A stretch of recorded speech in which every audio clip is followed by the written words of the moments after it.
This full council meeting. We've got a number of people on Zoom.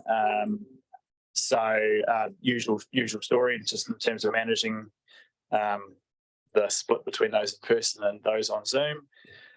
I'll just open with karakia e te whānau o te kaunihere o te aorere, whea te mataranga, kia marama, kia whai, take kia, whai mahi katoa, tua maia, tukaha, aroha atu, aroha mai, tātou ia tātou katoa, tihei Māori ora. We have apologies from Councillor Brent Maru, who's chairing the District Licensing Committee hearing. I think other than that, we're all present. So someone like to move the receipt of that. Councillor Dowler, seconded by Councillor Hill. All those in favour, please say aye. Aye. We'll now move to the public forum. So we have a number of people registered to speak. So I'll just work through them in the order that I have them in front of me. So you've got 5 minutes to speak. I'll give you a bit of a nod at about 4, and we'll go from there. So I will start first up with Bruce Gilkison. Welcome, Bruce. Grab a seat or stand as you feel comfortable, and just push the button in front of you to turn the red light on the microphone. We're good to go. I'll sit if that's okay, in case I have to read anything. Kia ora, thank you. Hi, everyone. Some that I know and some that I haven't met yet. Bruce Gilkison, I'm speaking on behalf of Businesses for Climate Action, which also uses a brand or an initiative, Mission Zero. It's a charitable trust that operates across the top of the south, but mainly in Nelson and Tasman at the moment. To date, it's been going about 3 years. Its goal is to help local businesses learn about climate issues, measure and mitigate or reduce their emissions. And to date, we've been mainly funded by the Nelson City Council. And I spoke here about this organisation, I think about 2.5 years ago, together with an energy expert, Stacey Fellows. And at that time we said we weren't requesting money, but sometime we would be. And this time I want to say that I'm still not requesting funding, but maybe sometime we will be. In 5 minutes, probably just a couple of things I can talk about. I had been invited to talk to the Strategy and Policy Committee, but I had difficulty finding a date that was going to work. And so one thing that I had been going to talk about was a program that we ran last year, Climate Leaders Program, which I think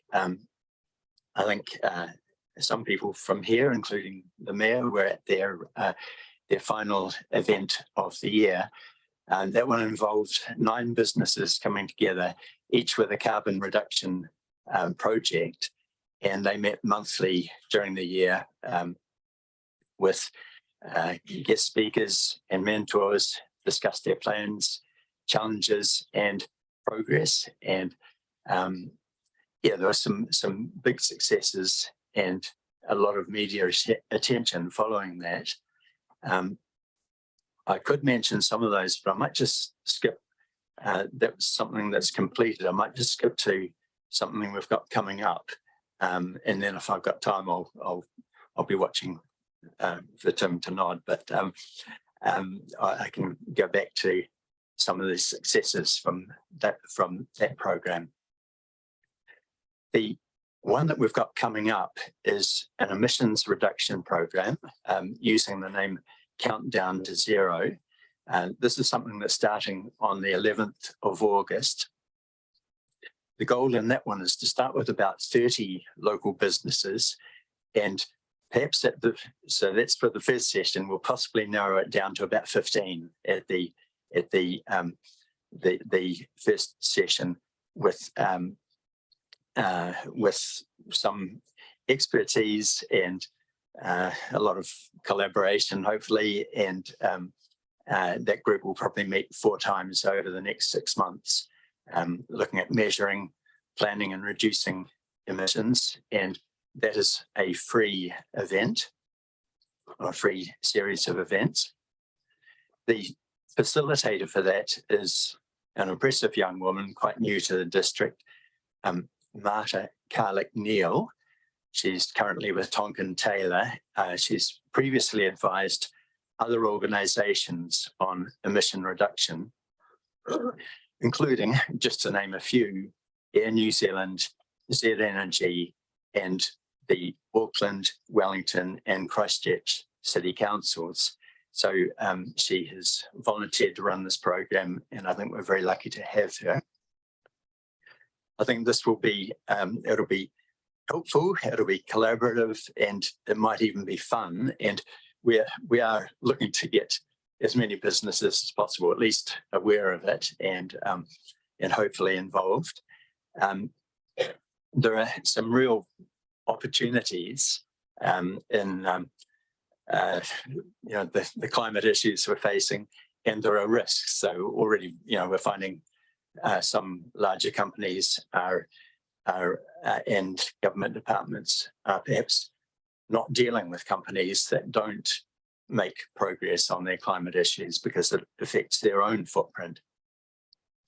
So there are opportunities, there are risks that are worth being aware of and being proactive on. It's about half a minute. Yep. Okay. So as I said, that program will be free, and I think if we don't get good numbers for that, then I'm not sure what. But I think it's going to be important for all businesses to stay competitive as energy costs rise. And I think we all want to be good ancestors in what we do. I think all businesses do.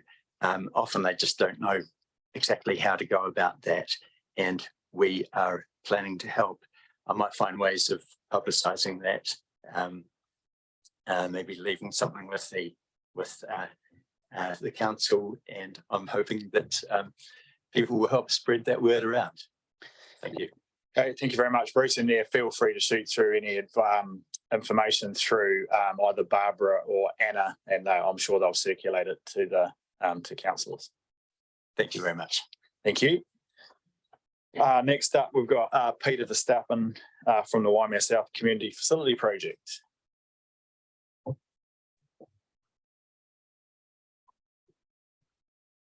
Joined by Julian Eggers, the acting chair of the Wakefield Community Association.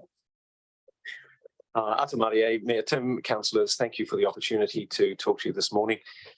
Peter Verstappen and Julian Eggers, residents of Wakefield, and we're here to give you an update really on the Waimea South Community Facility Project. I think you have seen in the papers for this meeting the final report of the needs assessment that's recently been completed, along with, I believe, some terms of reference that have been published as well for the future parts of the project. Firstly, let me say that there's a real head of steam building around this project in our local communities in Wakefield and Brightwater. The needs assessment has unsurprisingly confirmed that there is a strong need for rebuilt and new facilities in that part of the district, not just to cater for future growth, but also to cater for the current needs of our increasingly diverse and expanding communities. So that's good news. The second thing that I'll draw attention to that comes through in the report from the needs assessment is the recommendation that the project going forward is split into two, that we treat Wakefield and Brightwater parts of the project separately, and we hope that the council will look favourably on this proposal. The root of that is that the people who conducted the needs assessment, Global Leisure Group, recognise that there are different possibilities and opportunities in the two communities. Being in Brightwater, they have a number of facilities that are still in quite good condition, and with some reinvestment and development will suit the needs of that community for the time to come. Whereas in Wakefield, their recommendation is that the facilities in Wakefield really, as anyone in Wakefield knows, are well beyond their use by date, and they are recommending a new facility, purpose-built facility, being built in Wakefield. Having said that, with the project going forward as two split provision parts, there is still a desire among the stakeholders to have an overarching body having oversight for the project. That comes through quite strongly in the report, again, as a community hub concept, which works very well around other districts. And we are very supportive of that idea. And to that end, we've been developing terms of reference for a project advisory group that we see will sit as a sort of an umbrella across the whole project, and will be able to do things like ensure that we don't try to duplicate facilities across the two communities, use our money unwisely, and grow facilities that we can be sharing and should be sharing between the two communities. Just to finish with a little bit of talk about where we are at as a trust. So we are largely a Wakefield-based trust. We have an interest in the whole project, of course, because that was how the project was defined in the existing 10-year plan. But if the council is agreeable to splitting that as is recommended in the needs assessment, we will continue to have a strong interest in that umbrella group, but we will probably turn our interest more towards the Wakefield development, which we're excited to do. And we're working in our community already to get that underway. I can tell you that the preferred option of the 4 options in that plan involves three of those options involve building a new centre on the new reserve land that was purchased by the council very generously for our community a few years ago. The most preferred option involves siting a new facility around where the existing Wakefield Football Club, Tennis Club and rifle range, shooting range exists. So to that end, we have had just yesterday a meeting with those 3 groups because they were specifically mentioned. We felt that we owed them a separate conversation around the project, and I can report that all those 3 groups are very excited, unsurprisingly, at the prospect of looking forward to having improved facilities as a result of this project. Anyone who's been out there, you'll know that all of those facilities are pretty tired, and particularly with regard to the tennis club, they're quite unsuitable to the needs of the community. So we're engaging with specific groups in the community. We're engaging more widely within the community as well. We're also engaging really well, I believe, with council staff. And I thank you for the high quality of the staff that you have working on this project with us. We have a meeting with staff tomorrow, ourselves and the Brightwater Community Association, to look at progressing the feasibility study or studies. And we'll look forward to that work happening over the next 6 months or so, in time for the results of that work to feed into the revised 10-year plan when it comes into practice next year. Our role within that will be the community voice, and we'll be working our community hard to have a lot of input into the feasibility study and into other opportunities to have consultation within the revised 10-year plan. It's certainly our fervent desire that when the 10-year plan is settled next year, this project is front and centre. And I think for anyone who knows Wakefield anyway, we are getting to the point where our community resources are worn out, frankly. So, we'll be eager to see that this project is very prominent within the next 10-year plan, and we hope that you approve that. Just a couple of things to finish with. We are commissioning a media expert to develop a communications strategy, which we're working on for the trust. And we are also beginning to look at a fundraising strategy because we are aware that we'll be asking a lot from our community towards the project. Thank you for your time. Thanks very much, Peter. Thanks, Julian, for coming in. Next up, we have Mike Rodwell.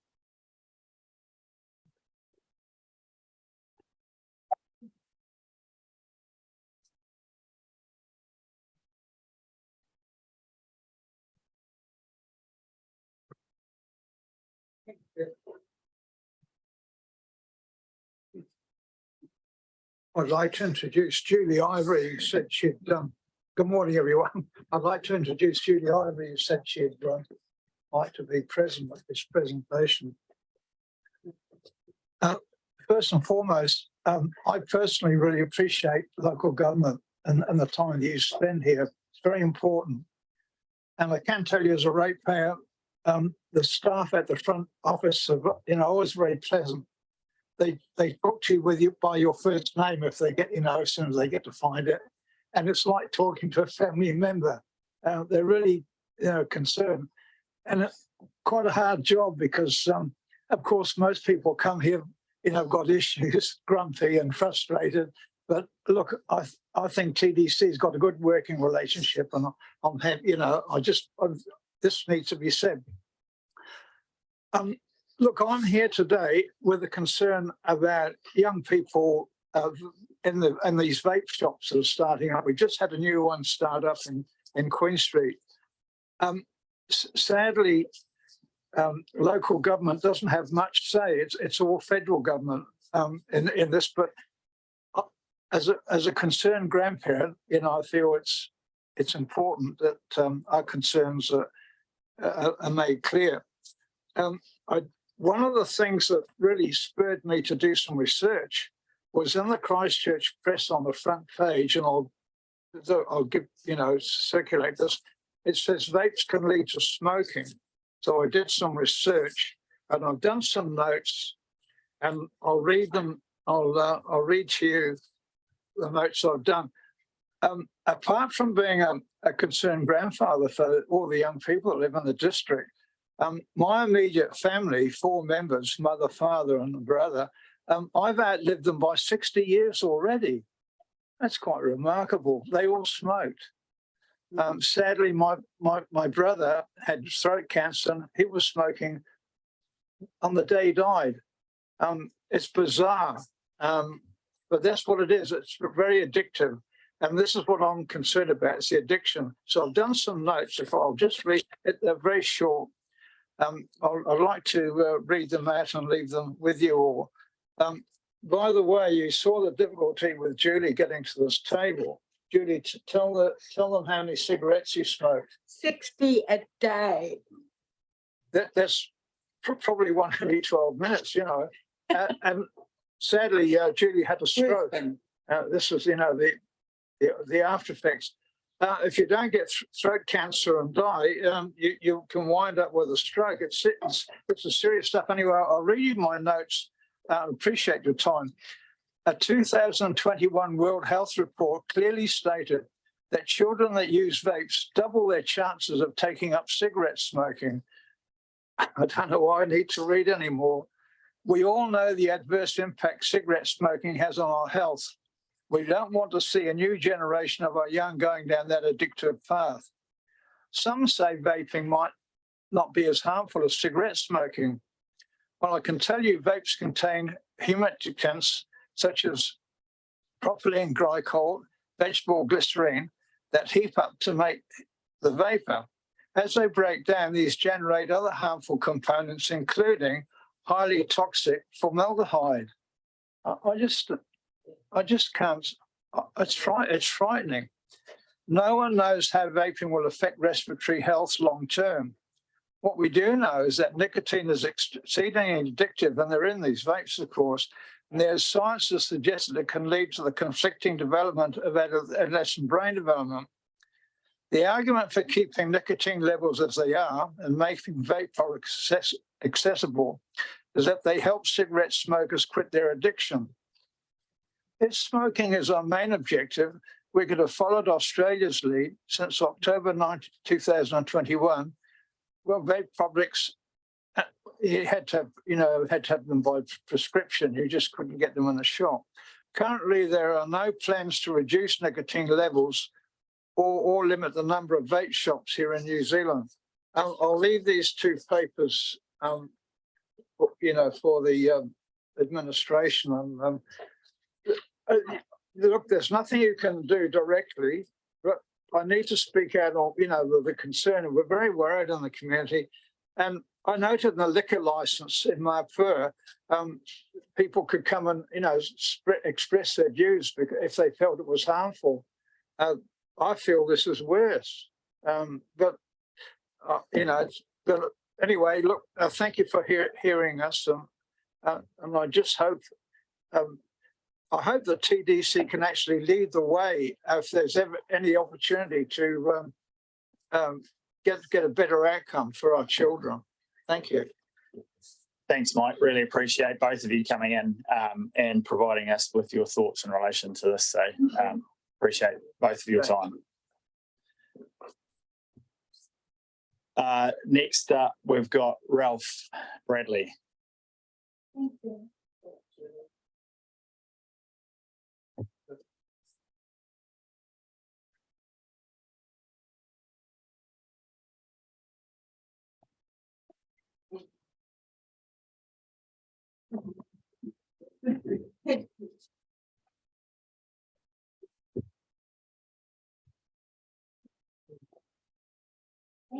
Roger. Good morning, councillors. Welcome, Ralph. Ladies and gentlemen. I'm speaking on behalf of the Top of the South Dark Sky Committee, and with me today is Sean Walker and Roger Jones, both in support. When the International Dark Sky Park was established at Waikefield in July 2020, it was on the basis of a memorandum of understanding with the Tasman District Council and the Top of the South Dark Sky Committee and the shown community support.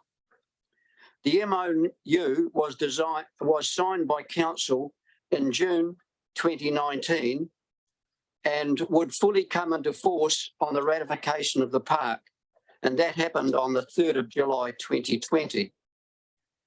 The Council agreed to recognise the designation over the reserve and include in the management plan policies that would protect the dark sky status. The Dark Sky Committee agreed to maintain a measurement program to follow the evolution of light pollution in the area and assert that the night sky quality is not degrading. In 2020, in the report submitted to the International Dark Sky Association, the 2020 report was submitted in January 23. The committee recorded a rise in light pollution for the first time in the 6-year measuring program. The light pollution had risen steadily from 21.52 to 21.47. While this is a small drop, it is a significant percentage of growing light pollution at the park. The area of greatest concern is this year's readings to date are indicating a much larger drop to around 21 to 21.1 and sometimes lower. The drop in reading by 0.5 that we're now looking at for this year is 1.5 times lighter than it was in 2020, an increase of 150% in just 3 years. I repeat that, an increase of 150% in the light pollution in just 3 years. If this trend continues, we will lose the dark sky status in the next few years, and that would be a catastrophic failure. We are yet to establish the source of the growing light pollution, but we assume the community growth in Berryfields, the industrial area, Richmond South, Brightwater and Wakefield, and also the continued use of 4,000K LEDs in growing street lighting. We are calling on the council to urgently remedy this situation by some of the following. Firstly, to help us identify and remedy any and all sources of this growing light pollution in the area. Secondly, to introduce urgently the management plan to protect the park as was agreed. Thirdly, to retrofit fully shielded 2,200 amber phosphorus LEDs that are light friendly in the areas mentioned. Fourthly, if you can give us any guidance, help and support, it would be appreciated. And fifthly, we are aware that a lighting report was done for council by Ruben Pedersen on light. It would be very helpful for us and the community if those recommendations could now be implemented urgently to protect our night skies. This is happening so quickly that if it's not mitigated now, the dark sky park will be lost. I'm sorry, those photographs are not showing up at all. Around the wrong way. That's too much light. Too much light in here for it to be effective. It is much better for those who have got screens who can. Okay. We can share them. But we'll circulate them post this. Thank you. Anyway. The one taken in 2020, when we established the park, shows light pollution at the top of the trees. And you can see stars above that. The one that was taken this month shows the light pollution almost to the top of the frame. So there's been a huge increase in the light pollution. That's what the photographs show. Sorry, they're not showing up very well. Thank you very much for listening. Thank you very much, Ralph and gentlemen, for coming in. Lastly, we have Councillor Mike Kinnemont, who's presenting a petition on behalf of in relation to Marpur Streets for People.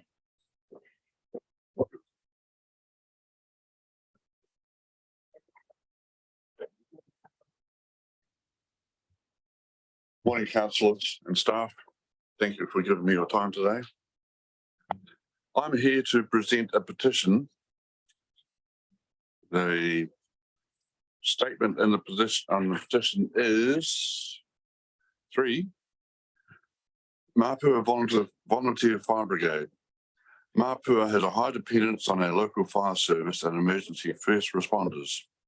For volunteers to effectively provide this service, the brigade requires unencumbered paths to any emergency. Failure to arrive promptly could result in a fatality from the response time delay. Sorry, that's fatality, not fertility. A narrow road carriageway and several pedestrian humps will increase the difficulty. The restricted parameters tied to the Waka Kotahi funding are not broad enough to enable the best community options moving into the future. As a result, the project outcomes have been clearly predetermined and public consultation does not appear to genuinely be community input through an open, transparent consultation process. We object to the removal of any existing sparse parking in Aranui Road. The project is designed will actually reduce the vibrancy of the community and isolate, not connect its residents. The techniques suggested by Waka Kotahi to filter and restrict traffic are designed for safer and quieter residential streets, not mainly main commercial arteries. There is, I'm told, 106 people who signed this petition. Thank you.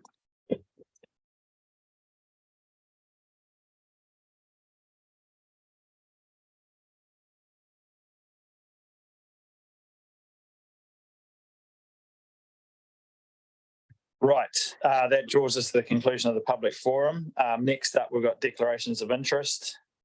Excuse me. Uh, I signed up to speak and receive acknowledgement as such.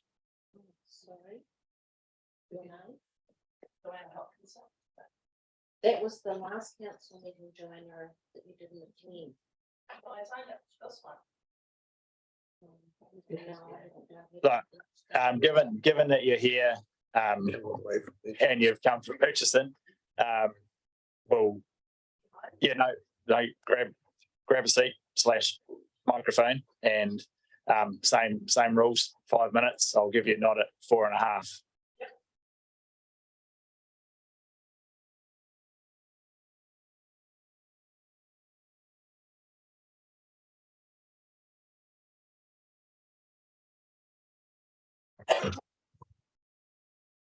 I'm a ratepayer in Murchison and an accommodation provider as well. And I'm here to speak about the Tasman District Council's disturbing lack of proper management of the Riverside Holiday Park. When it was proposed last year to extend the Riverside Holiday Park's remaining lease to 33 years, I made a submission and I spoke to you all via Zoom. I argued in my submission, as did others, that the Riverside Holiday Park moving forward needed to be paying fair market rates for their lease instead of a peppercorn lease, and for a number of reasons. Number one, Murchison is not a dump of a destination and people do not need to be encouraged to stay there. Number 2, the ratepayers need a fair return on the lease. Number 3, tariffs needed to be at fair market rates in fairness to other accommodation providers in town. The result of the public hearing was that Riverside Holiday Park's lease was increased to very close to fair market rates, and this was the correct outcome, and I thank you for that.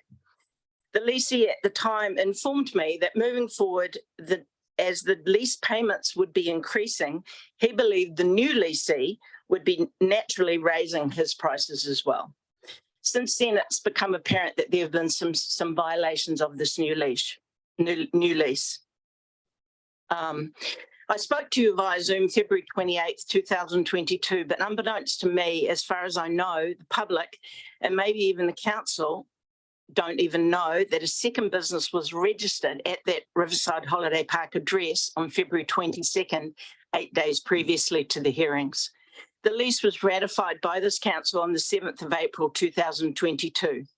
This second business, Ultimate Descents, is a river rafting business owned jointly by the new leasee and 2 other owners. This is in violation of the lease, which states no subletting is allowed. The leasee had in effect subletted Riverside Holiday Park to himself and 2 others.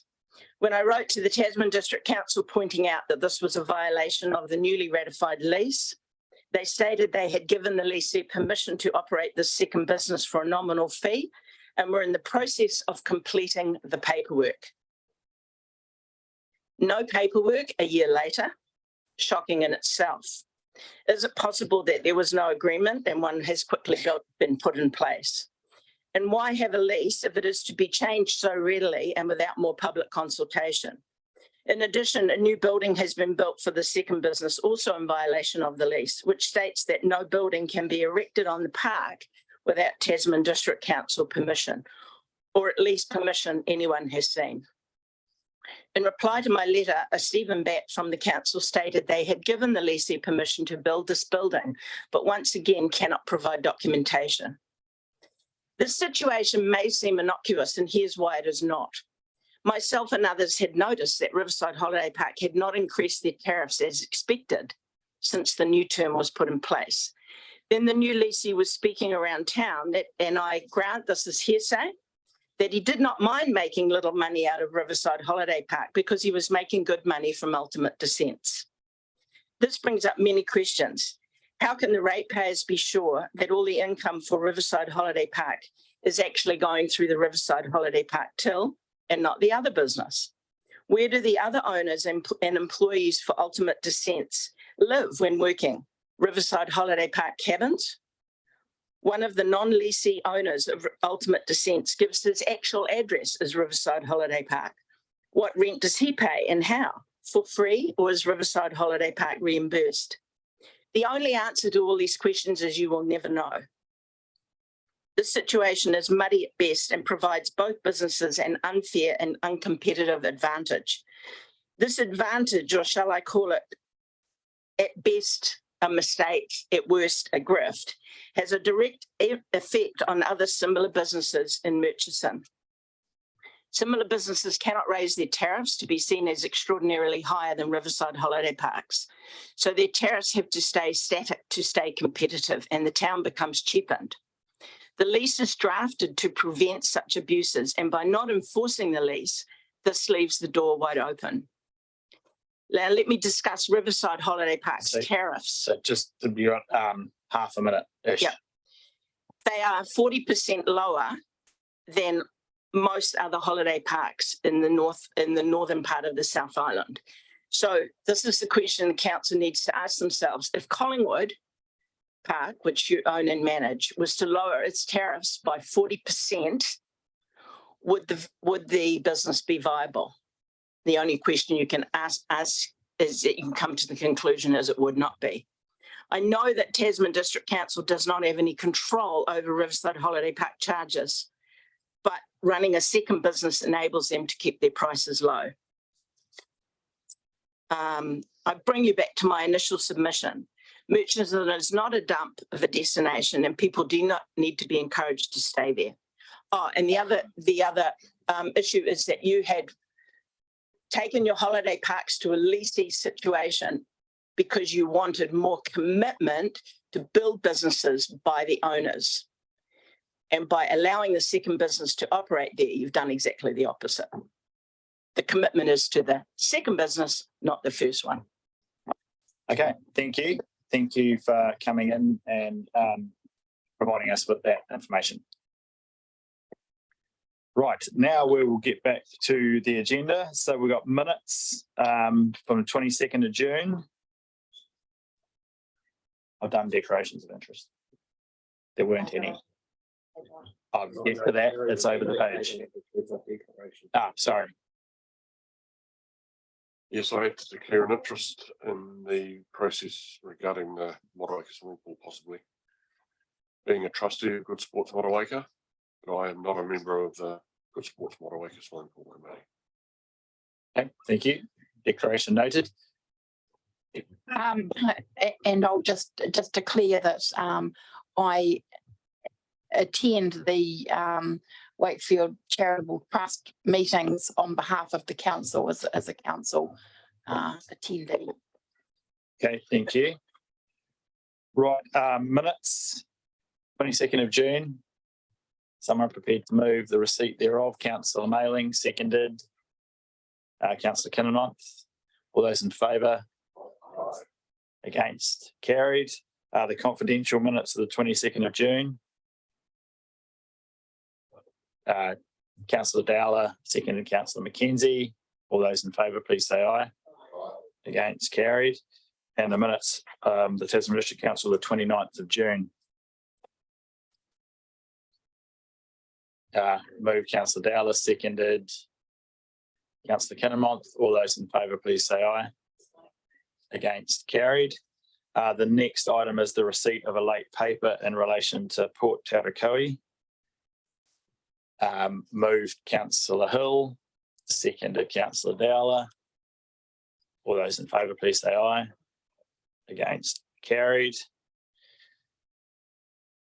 Right, we'll move on to the reports. I'll just note we will take the local government presidential vote at the end, and we will go into committee for the voting process to protect the particularly should there be a debate about the relative merits of candidates, etc., etc.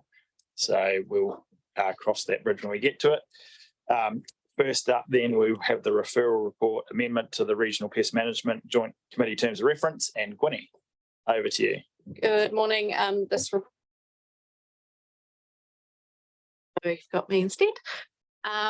This is hopefully familiar to everyone, so I'll take it as read. We had the terms of reference adopted in February, and since then the Joint Committee, the Regional Pest Management Joint Committee, has met and requested that we add cats into the list of species to be considered under the Regional Pest Management Plan review, limited review. This came to the Environment and Regulatory Committee and has now been requested that it comes through full council for confirmation. Item is open for discussion, moving, seconding, or otherwise. Speakers, Councillor Greening, and then Councillor Walker. Yeah, just a quick question. In terms of adding cats to the pest management strategy, how much cost does that add to that strategy? You're either muted or for some other reason we can't hear you, Mark. Can you hear me now? Just hi-ho. Celia, would you like to attempt to talk? Yes, can you hear me? I can hear you, Celia, but I don't think they can hear us. That's all right, Mark. We'll come back to you. Unless you can converse with us in sign language. No, scratch that thought.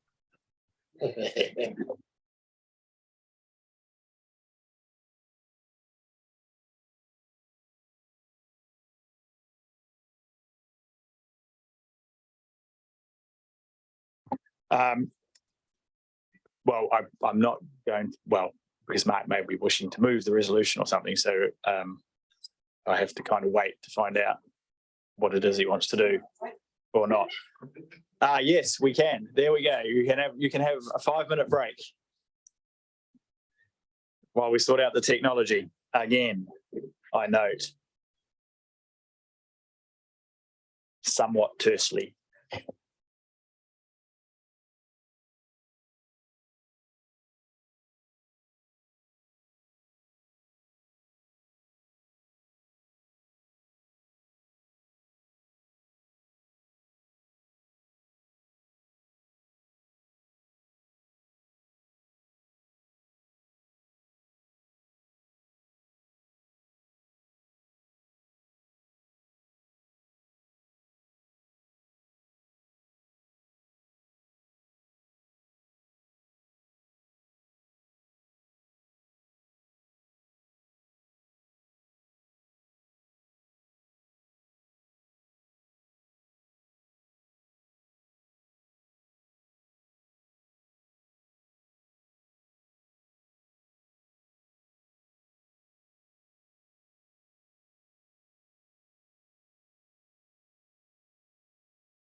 Celia, can you try again, please? Yes, hello. Can you hear me? I can hear you, Celia. Right. I don't know. Right. Hello, Mark. Are you there? I am here. Can you hear me? Yes, we can. So if you just wait 2 seconds while we get So that's it. reordered. Yeah. And can we get the screen? Yep, cool. Right, Mark, over to you. It was a question. It was, what will be the cost of adding cats to the pest management plan? Gwynnie. I couldn't exactly say what the cost is. This is asking for us to consider adding cats to the pest management plan. So it wouldn't necessarily, we already have cats in the part of the site-led program for Waimea Inlet, so it's already in there. This would allow us to consider that through the normal consultation process for the pest management plan. So yeah, there'd be no we would cost in- consider the additional cost. So you'd consider the additional cost. Okay. So as long as this doesn't commit us to additional costs, then I'm open to adding. Thank you. Okay. Thank you, Mark. Councillor Walker and then Councillor Butler. Thank you, and through you, Mayor. So bullet point 1 clearly states feral cats.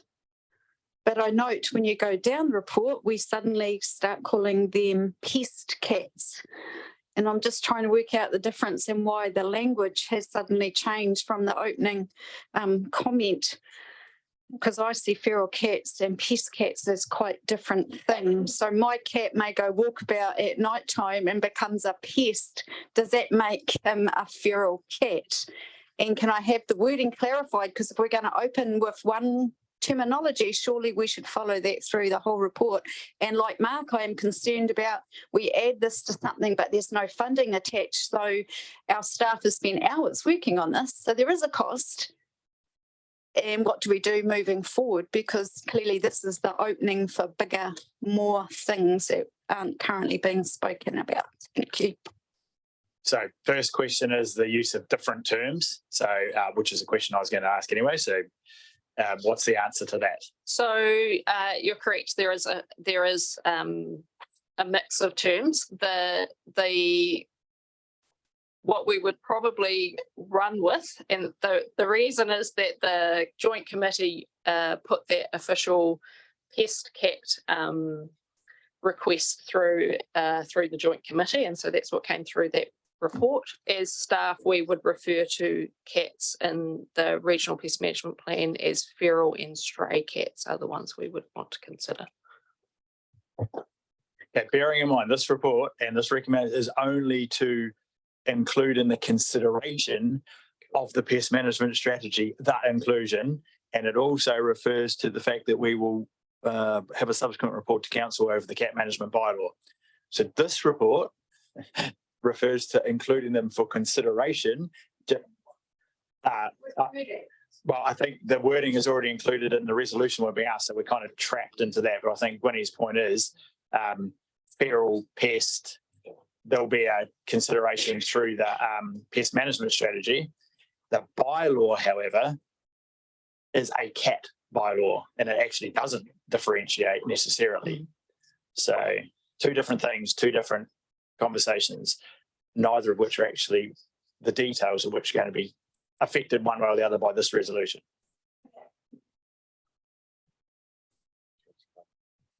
Councillor Butler. Yes, thank you, Mr. Mayor.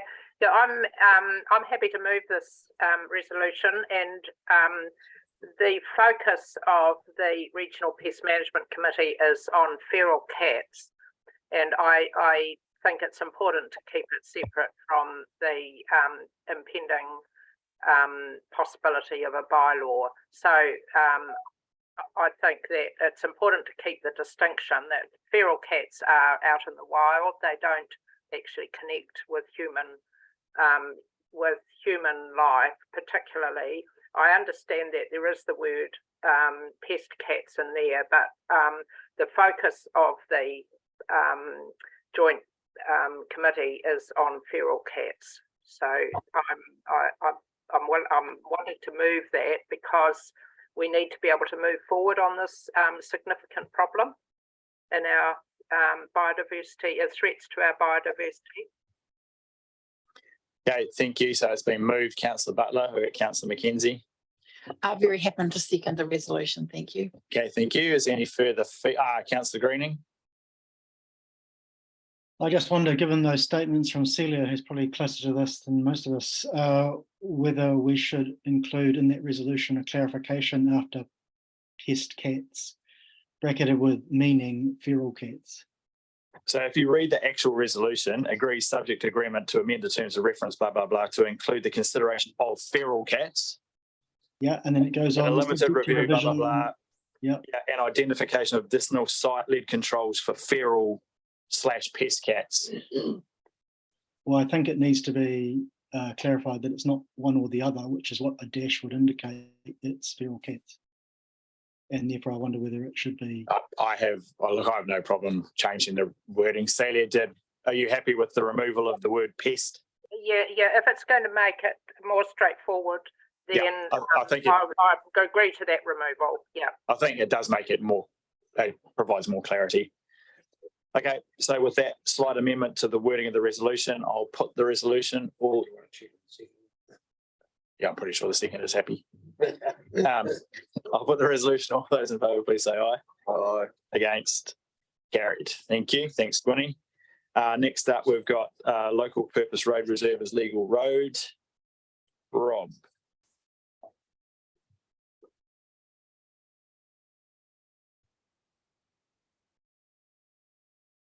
To Murray, I'll take the report as read. It's a relatively straightforward, very technical issue, which isn't going to have any difference to how the public use and see the physical roads. I'm happy to take any questions. Okay, thank you, Rob. It's open for questions. Well, I think it's right, so straightforward. I'm just happy to move the resolutions. I think it's really, as Rob says, really straightforward. Okay, thank you, Deputy Mayor Bryant. Councillor Shellcrest. Happy to second. Okay, so it's moved. Deputy Mayor Bryant seconded. Councillor Shellcrest. Is there any further comment? If not, I'll put the resolution. All those in favour, please say aye. Aye. Against. Carried. That draws us to the item in relation to asbestos cement pipes in Wakefield. This may explain some of the recent. Well, really. Now I get it. Right, Slow this morning. Jack, over to you. Obviously, report's been received. If you want to add anything to it or provide any commentary, feel free to do so before I open it up for questions and feedback.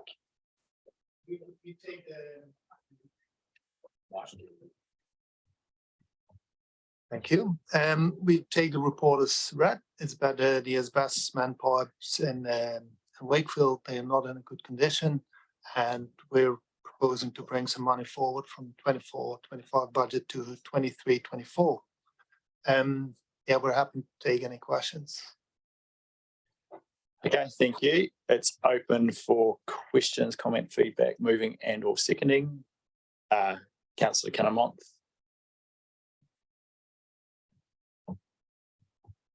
I've got 3 questions, of which I copied Mike Schrewer and Richard Kirby in last night. What is a target outrun cost method and how does that work? So in the alliance contract that we have, through the mayor, in the alliance contract that we have with Dana, if we ask them for target outturn cost, they will provide us with an estimate of the cost. They will show that to us what they have estimated, and if we question that, we can discuss it with them. But in the end, under the alliance contract, we pay for the actual costs that are incurred. I can advise you that in this instance, because we are talking about 3 different sections. The first section that has already occurred in the last couple of weeks, and we are staying within those TOC costs. Okay, thank you. Next question. Yep. So it's, in my day, it used to be called a schedule of rates. Is that roughly what you're talking about? Yes. Yeah, so we have in our alliance contract, we have agreed rates, and those are used, and they will provide that in a schedule of rates or target or outturn cost. Yep. Great, thank you. Second question. For each of the 3 stages of this work, has the engineering plans been developed, or are Dana's doing it on instructions via the operation and maintenance variations? As part of those target outturn costs, there is an element of design, and that is included in those costs that are mentioned for each section. And yes, there is a design that is done by Dana, and they present that to us before they can proceed with that. Through the chair, essentially it's a design build for the alliance. And the expertise is within Dana's to do this design, because I'm aware that it's quite intricate, some of the work that has to go into a design, and it needs a professional type engineer to do it. Yeah, through the chair, I can confirm that expertise is there, and like I said before, they commence, they provide us with the designs, and our staff is looking at that before they can actually proceed. Lastly, simple one. Can the pipes be relayed inside existing easements or new ones created? I'm thinking of stage 3 up to the reservoir.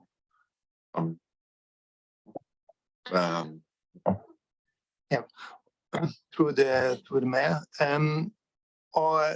There are easements in place. There's 2 little sections of probably about 25 meters each, where we have to renew one of the easements. There's an easement with the neighbor right next to the church property, and we have spoken with him. He's open to have that easement established there, because with the asbestos cement pipes, we are not removing the old ones, so we have to put the new pipes.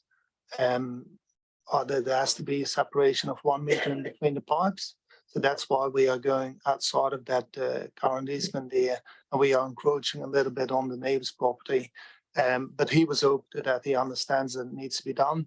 And there's also one small easement on the bottom of the church property where we're going to run the pipes in a slightly different position, just to enable better flow in the pipes, and it's better engineering practice to do that. Okay, thank you. Mike, I know your hand's up, not Mike, other Mike. Do you want to add anything to the answers that have been provided? Yes, please, Mr. Chair, through you. Just to clarify the TOC, there seems a bit of confusion with the schedule of rates. It's got nothing to do with the schedule of rates. It's actually, we've gone away from schedule of rates. So what we do with the TOC, we have essentially an open book way of dealing with it. So we have access to all of all of the contractors' base costs, and we have a fixed profit margin and a fixed overhead. So we, in essence, take the full risk of that job, which is why we can get a very competitive rate for our works. Thank you. Okay, thank you. All right, Councillor Bryant, and then Deputy Mayor Bryant, and then Councillor Walker. Thank you, Mr. Mayor. So as anyone that's spent any time in and around Wakefield recently would know, this has become more of an issue in the last year or two. Particularly, we've had an outage outside the bakery. And actually one day I was biking past the church when they were repairing the pipe, and they actually stopped, and I stopped and they showed me the pipe. It's just crumbling up. It's just falling apart. You've got to bear in mind, this scheme was put in when I was a teenager. I can remember when they put it in, and that's a few days ago now. So it really is at the end of its life, and it's going to cost us more in repairs if we don't. And frustration to the community with these outages. And I know that the day that I've just talked about, that was a Sunday, and it took to past lunchtime to get water restored to all of Wakefield. So there's quite a cost to the community, even if it's a weekend or a weekday. So I'm happy to move the resolutions to get this work underway. Okay, thank you. So it's been moved. Councillor Bryant, seconded Councillor Shellcrass. I've got Councillor Walker and Councillor Greening. Yeah, thank you.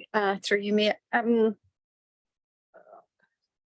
support this, so it's not a vote against. But I note that we talk about the interruption of the water supply and the effect that it has on damage to properties, localised flooding, but there's nothing mentioned in here about if there's any risk to people's actual health, being that it's an asbestos pipe.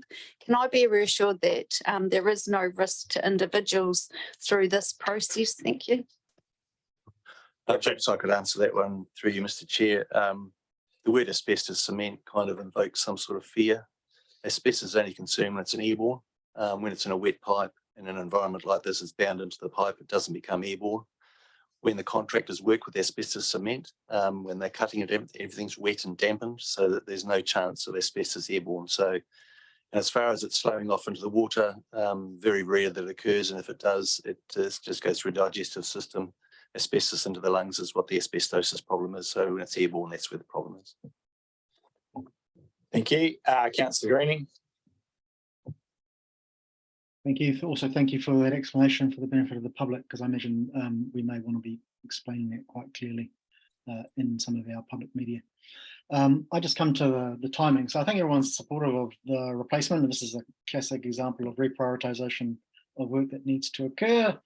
My question really is the shifting of funds from 24 to 23. Is there going to be an offset in 23, or are we borrowing more to do this? And if there is an offset, does that mean that work then goes from 23 to 24? So maybe you could talk us through how you're funding this and how the funds will move.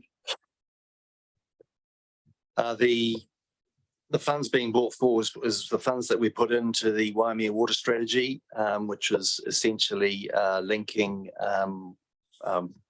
Wakefield, Brightwater and Richmond into one kind of link, and there's some extra pipe work being put in for that.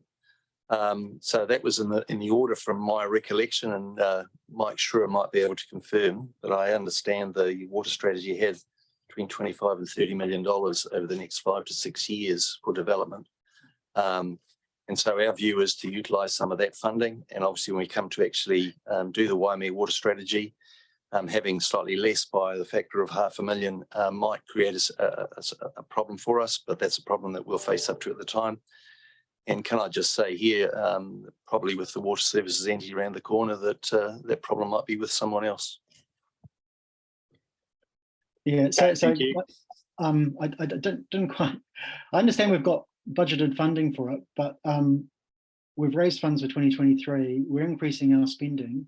That would put an increased spending on our 23 budget, wouldn't it, if we bring this forward? Yes, that is correct. So how do we then fund it in 23? Are we debt funding this? Or we yes, we're debt funding it? Yeah. Through you, Mr. Chair, it is debt funding like we do with all our renewals. So we'll put extra pressure on the 23-24 debt. Obviously that's something that we have to keep an eye on as well. We've got plenty of we've got headroom at the moment, and obviously our capital works program, we're revisiting how that program fits in so that we don't stretch our cap. And things like this, extraordinary expenditure like this, is something we just have to take on board and manage the capital works program to make sure that we stay within our debt cap. And within our existing budgets. Well, this is an existing budget, albeit being brought forward from future years. Yeah, but in this year, it's not in the existing budget. So will this being brought forward into this year put pressure on the existing budget? If it's going to be debt funded, it shouldn't be too much cost to carry this year. And it will probably come in from funds raised next year to pay it all off. If this resolution is passed and we bring forward funding, this year's budget would increase to cover this, so we won't be using existing budget. This will be an additional budget for this year. Yeah, I think Mark's point is it's a relatively minor impost, given the way that we budget for capital works undertaken in a year for 50% of the cost and 50% of the interest. So it is not a significant impact on this year's budget. That'd be correct. Thank you. Right. Anything further? It's been moved and seconded. If not, I'll put the resolution. All those in favour, please say aye. Aye. Against? Carried. We will try and get through the remits item before we take a quick break. So the remits have been, I presume, circulated. Everyone's had the opportunity to read them, understands what each of them contains and relates to. So we have a number to work through. So I'll take them all individually, because there may be some that people support and others that they don't. So if I'm looking for movers and seconders for each. So the first one is receiving the report. So we'll take that and the first item. No, we won't. We'll take that first. So moved Councillor Hill, seconded Councillor McKenzie, that we receive the report. All those in favour, please say aye. Against? Carried. The second one is the first remit, allocation of risk and liability in the building sector. Is there a mover and or seconder? Moved Councillor McKenzie. Is there a seconder? Councillor Mailing. All those in favour, please say aye. Against? Carried. The second, so item 3, second remit, rates rebate. Again, looking for a mover and a seconder. Moved Councillor Mailing. Is there a seconder? Seconded Councillor McKenzie. Any discussion? If not, all those in favour, please say aye. Against? Carried. Item 3 relates to roading, transport maintenance funding, requesting an increase in. Moved Councillor Bryant, seconded Councillor Hill. All those in favour, please say aye. Aye. Against? Carried. Local election accessibility. Moved Councillor Walker, seconded Councillor Mackenzie. All those in favour? Aye. Against? Carried. The next item is ability for co-chairs at formal meetings.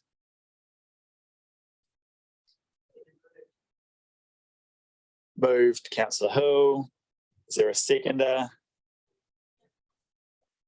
Seconded Councillor Mackenzie. Any debate? If not, all those in favour, please say aye. Against? Carried. The next item is parking infringement penalties. So this is a request for local government to be able to set those themselves rather than have them set statutorily. Righto. I'll look for a mover or seconder first if there is one. Moved Councillor Dowler. Is there a seconder? Seconded Councillor Ellis and Councillor Mackenzie. Yeah, okay. I mean, I just didn't support this one. I mean, I'm all for keeping things as simple as they possibly can. And we're a small country of somewhere between 5 and 6 million people. And to have all these different bodies setting infringement rates, it just seem to be adding unnecessary complications. So personally, I don't support this one. All right. Any further comment or feedback? If not, Councillor Ellis.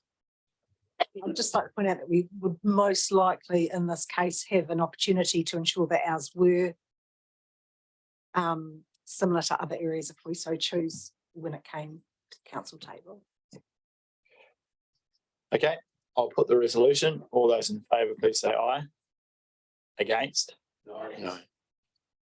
I'll just do a show of hands. All those in favour, please say aye.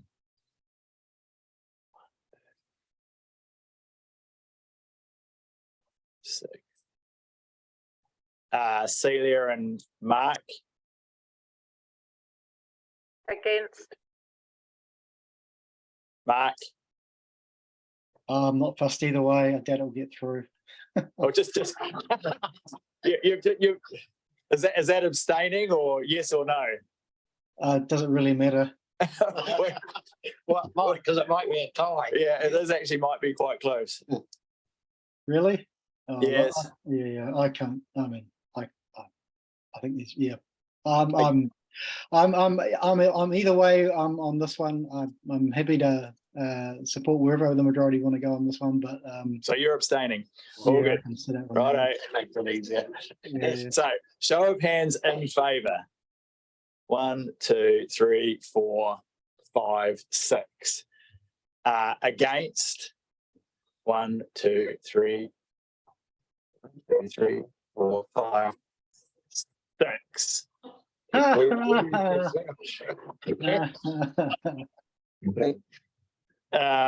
that's status quo, which is I don't know. I don't have another one. I've already voted. Oh, you have. Yeah. So status quo is we're reject. Okay. Item 7, rural and regional public transport investment. Requesting a greater investment from Waka Kotahi or central government. I'm happy to move. Move Councillor Bryant, seconded Councillor Mackenzie. Any comment, feedback, disagreement? All those in favour? I couldn't make one comment. Well, no, you don't have to. Okay. All those in favour, please say aye. Aye. Against, carried. Thank you, Stuart. Establishing a resolution service. So this is in relation to code of conduct complaints and having I guess what is an independent body to consider those and provide findings, et cetera, and this links to work local government commission has been doing around the implementation of code of conduct. I'm brave enough to move that one too. Yeah, move Councillor Bryant. Is there a seconder? Seconded Councillor Kinnemont. Councillor Greener, you got your hand up?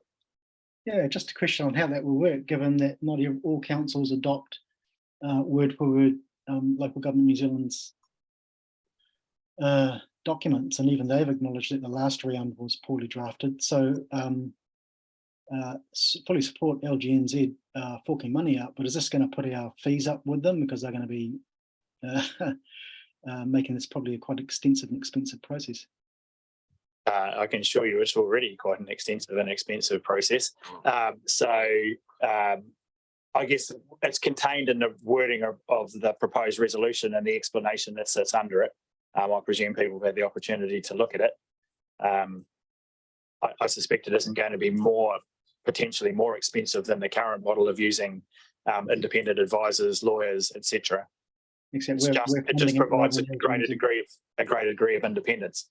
But I don't think anyone can tell you quite how much it's going to cost, Councillor Greening, at this point, until it's passed. And even if it's passed, then it actually has to be implemented. So, but do have a little concern about control over cost.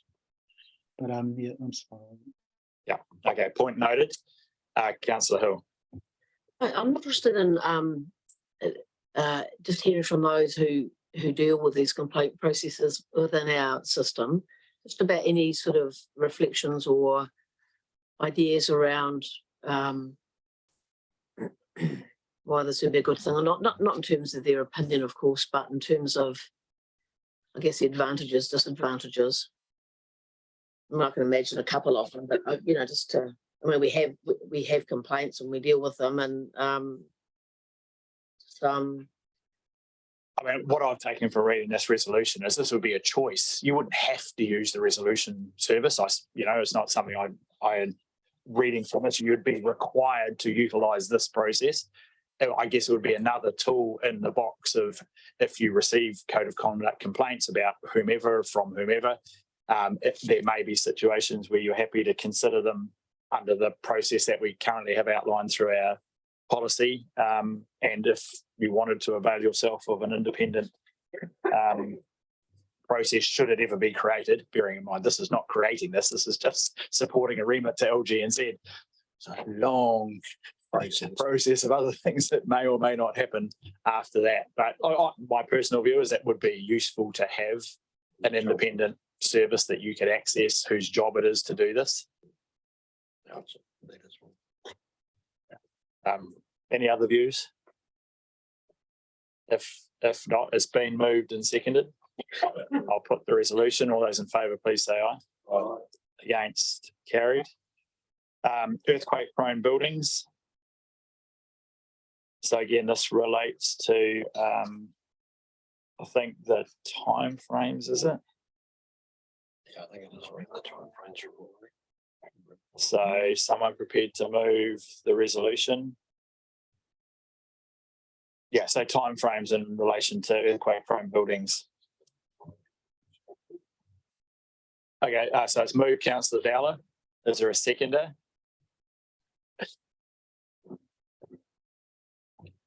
Oh, no seconder. Seconded, Councillor Kinnemont. Councillor Mackenzie. Yeah, I wasn't so much in favour of this one. I mean,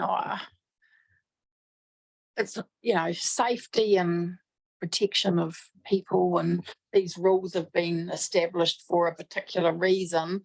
Can you just come in from the side and say, okay, well, now we can't afford it, so therefore we can't do it? I just don't think that that's where I want to go with it. So I don't support this one. Okay, thank you, Councillor Mackenzie. Any other feedback or comments?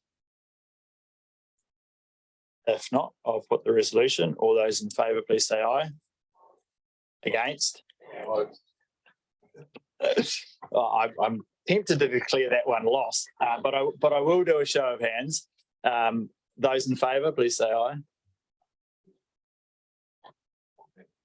Yeah, 1, 2, 3, 4. Against? 1, 2. Resolution is lost. Here we say the contributions for elected members. Yeah. Who wants to move this one? I'll speak against it. Because I'm not an employee. That's the first thing. When I read that, I said, I'm not an employee. I'm an independent contractor who's elected by the public. So I'm not an employee. That's why I would speak against this. Okay, so just to clarify, the remit is that LGNZ asked the government to amend the law to enable councils to make contributions to an elected member's KiwiSaver scheme. So again, yeah, Councillor Mackenzie, I haven't got a mover or a seconder. Yeah, I'm not going to support this one either. I think there's a massive amount of unintended consequences with this that actually are not really talked about in the information, and for that reason, I think it would just, yeah, open up a massive can of worms. So I won't support this one. Okay, any differing views in relation to the provision of KiwiSaver? Councillor Hill? Yeah, I think this is one of the initiatives that maybe the local government review panel actually are recommending. You know, if we're going to move it, we don't have a mover yet, do we? We do not have a mover. No. I'll move it. Based on that, you know, in looking at how, you know, who's attracted to standing and who's able to stand, partly based on the remuneration. You know, not a lot of people who are raising kids or, you know, single parents or will get by with what happens here. And this would be one of the ways in which it becomes just be one of the small steps in generating a role here that actually anybody could put their hand up for and come in and do the work and better get by in their life in terms of their mortgage and bringing up kids and all those things. So that's my understanding around one of the reasons for it being recommended by the review panel. And I think it's a good idea. Okay, it's been moved. Councillor Hill, is there a seconder? I'll speak to it. Well, you can't speak to it because it hasn't been seconded.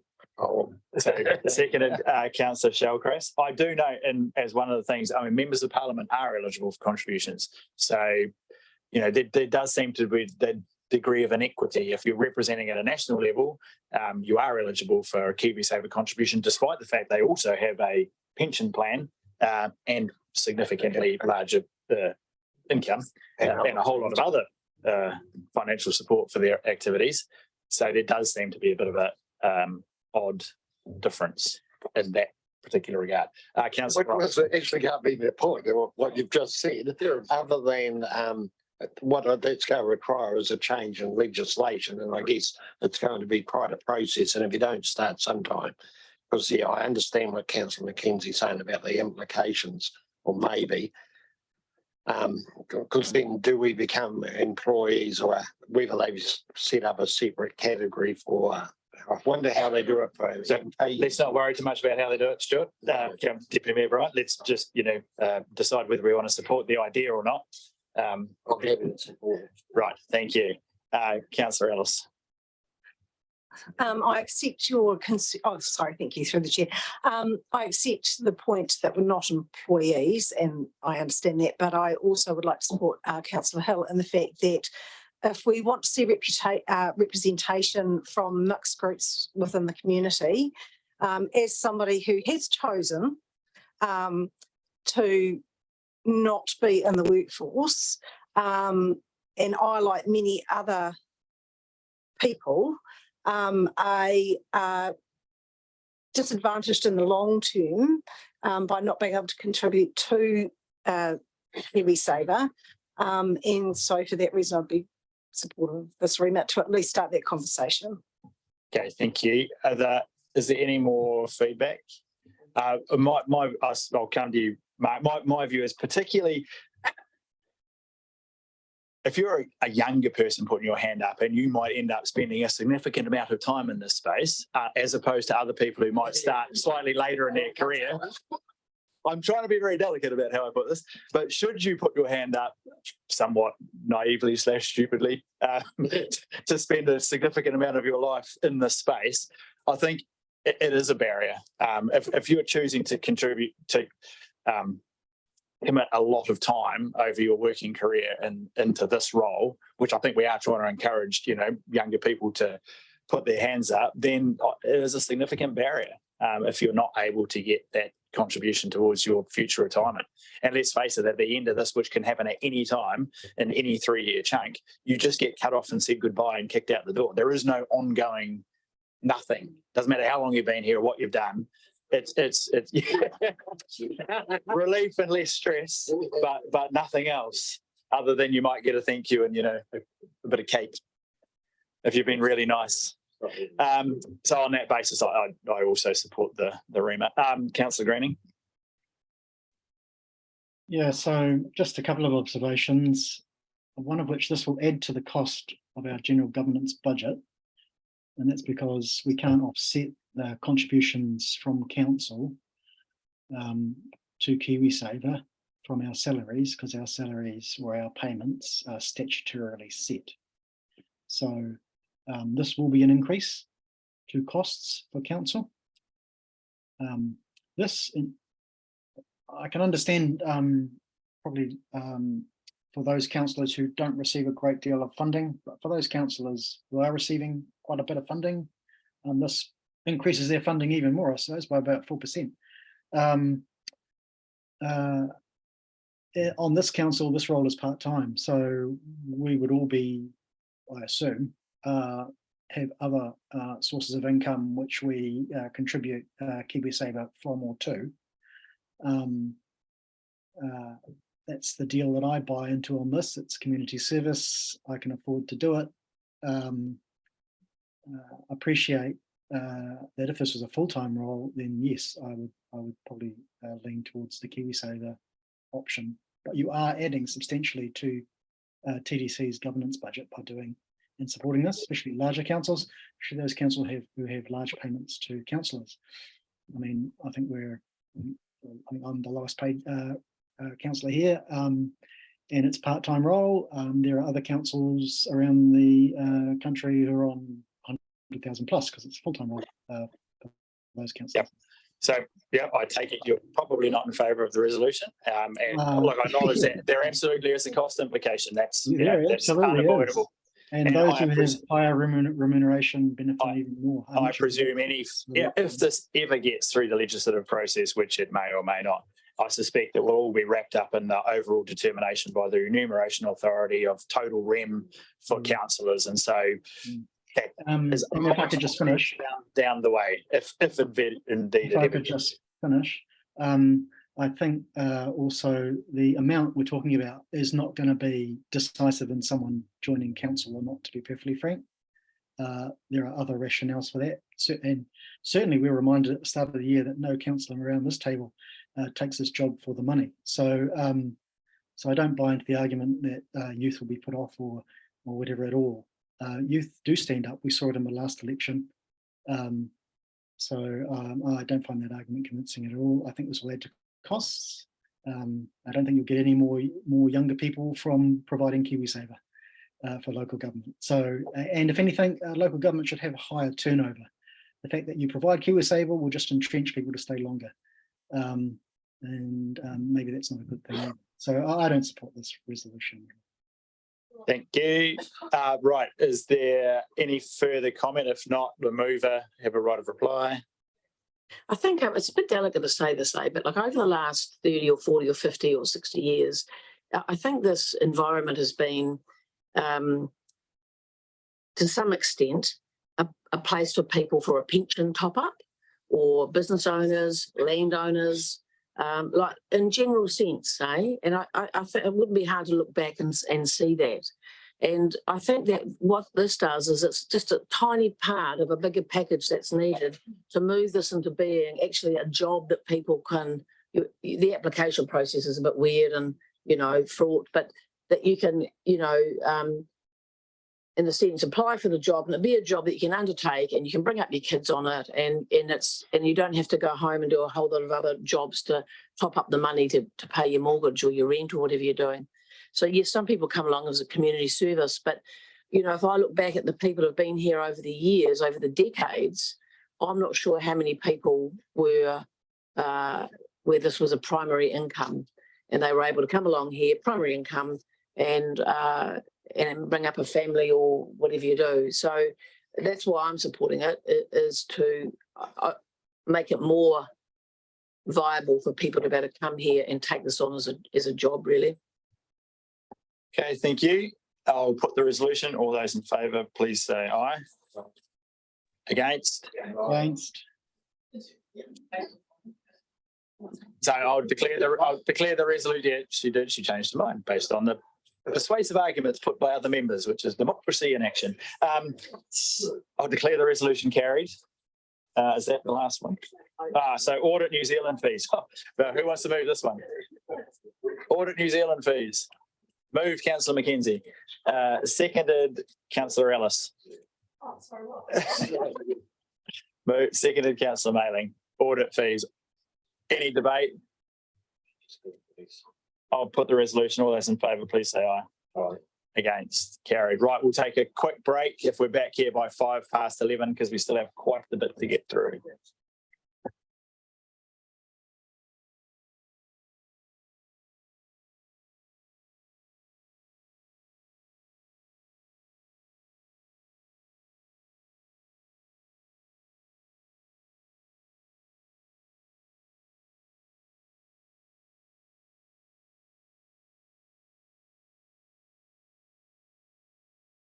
Brightwater and Wakefield. Just before we do that, Steve's got a very brief announcement to make. Yeah, very brief announcement from me. And look, over the last week or 10 days or so, we've had a number of calls from councillors just around authentication and 2FA and those sorts of things.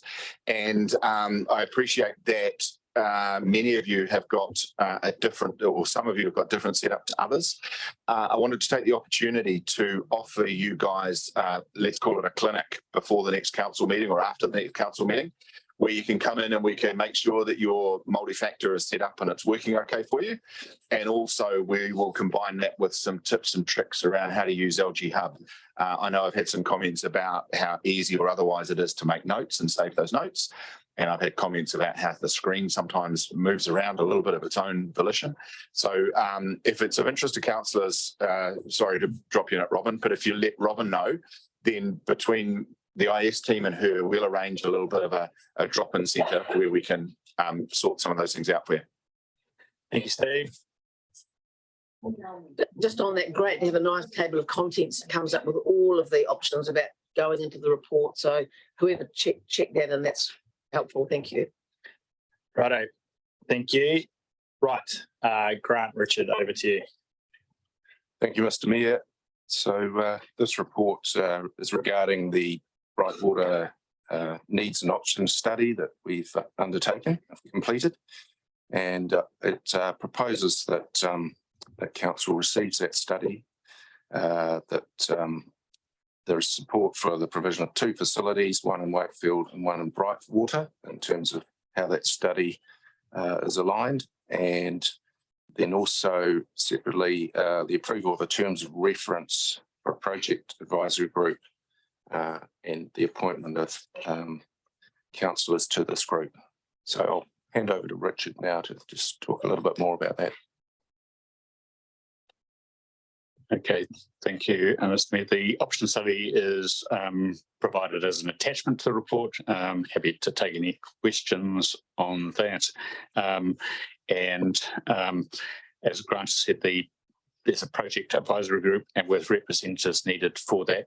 The report recommends 3 councillors be appointed to that, and the draft terms of reference for the advisory group talk about 2 councillors being appointed, so there's a slight anomaly there. So that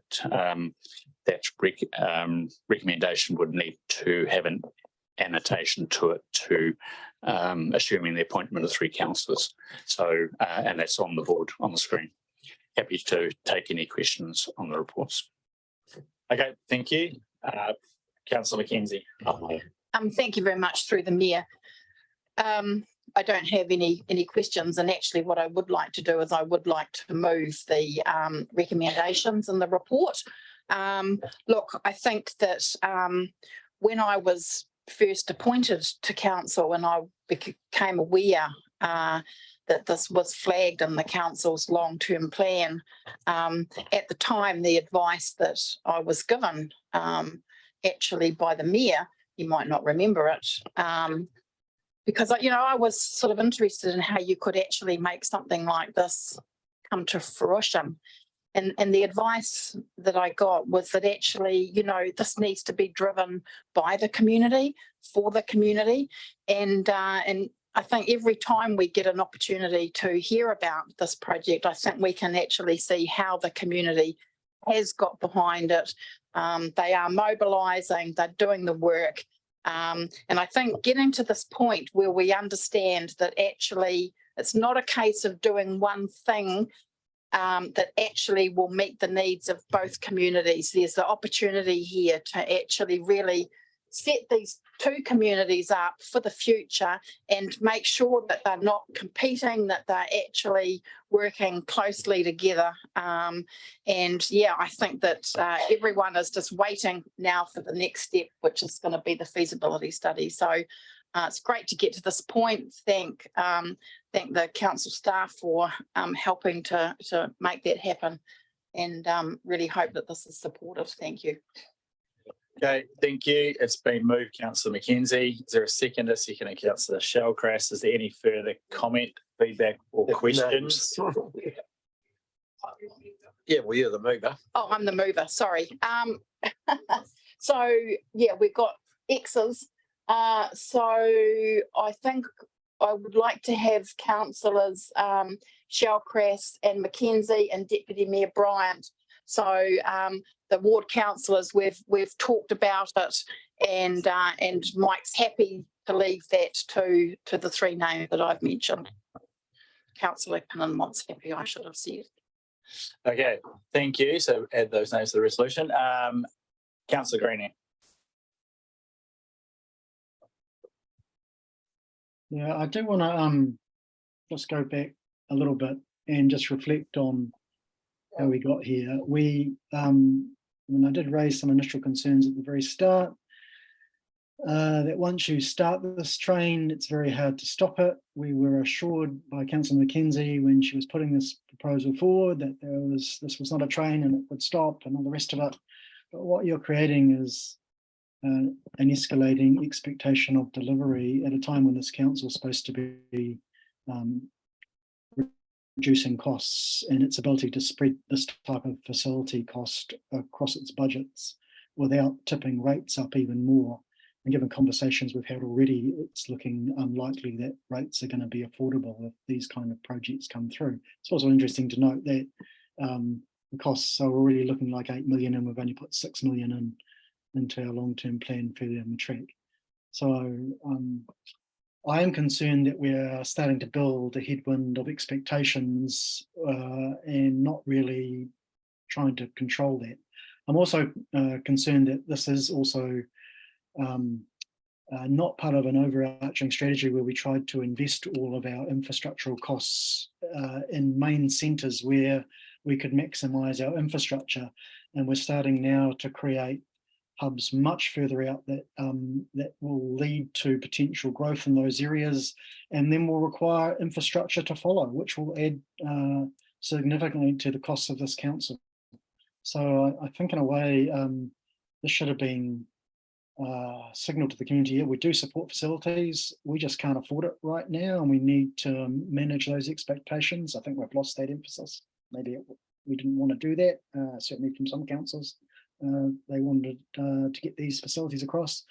I also have concerns that we're splitting these into two facilities, not one. Again, it makes more sense to consolidate, not create downstream costs, which I think you're going to do. And I think we should be consolidating, not rationalising, and given the fiscal pressures we have.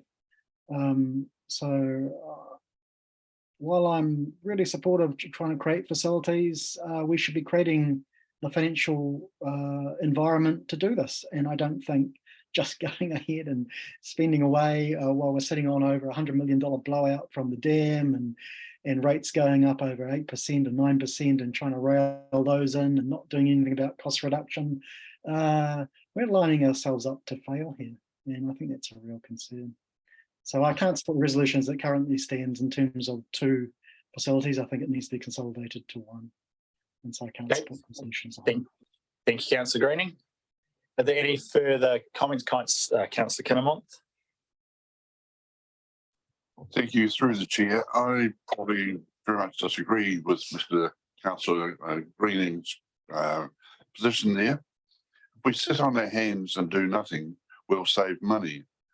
But our role is to support the community, and our community is sending signals to us that we need to supply structures for them to be able to enjoy, to grow and become healthy communities. So I don't see that stopping this is going to have any benefit to the community. I think the community, if you go and visit these facilities and visit the people in Brightwater and Wakefield, they are really struggling to try and keep groups together, play sport on some of these grounds that they've got there. And the buildings they're using are very substandard.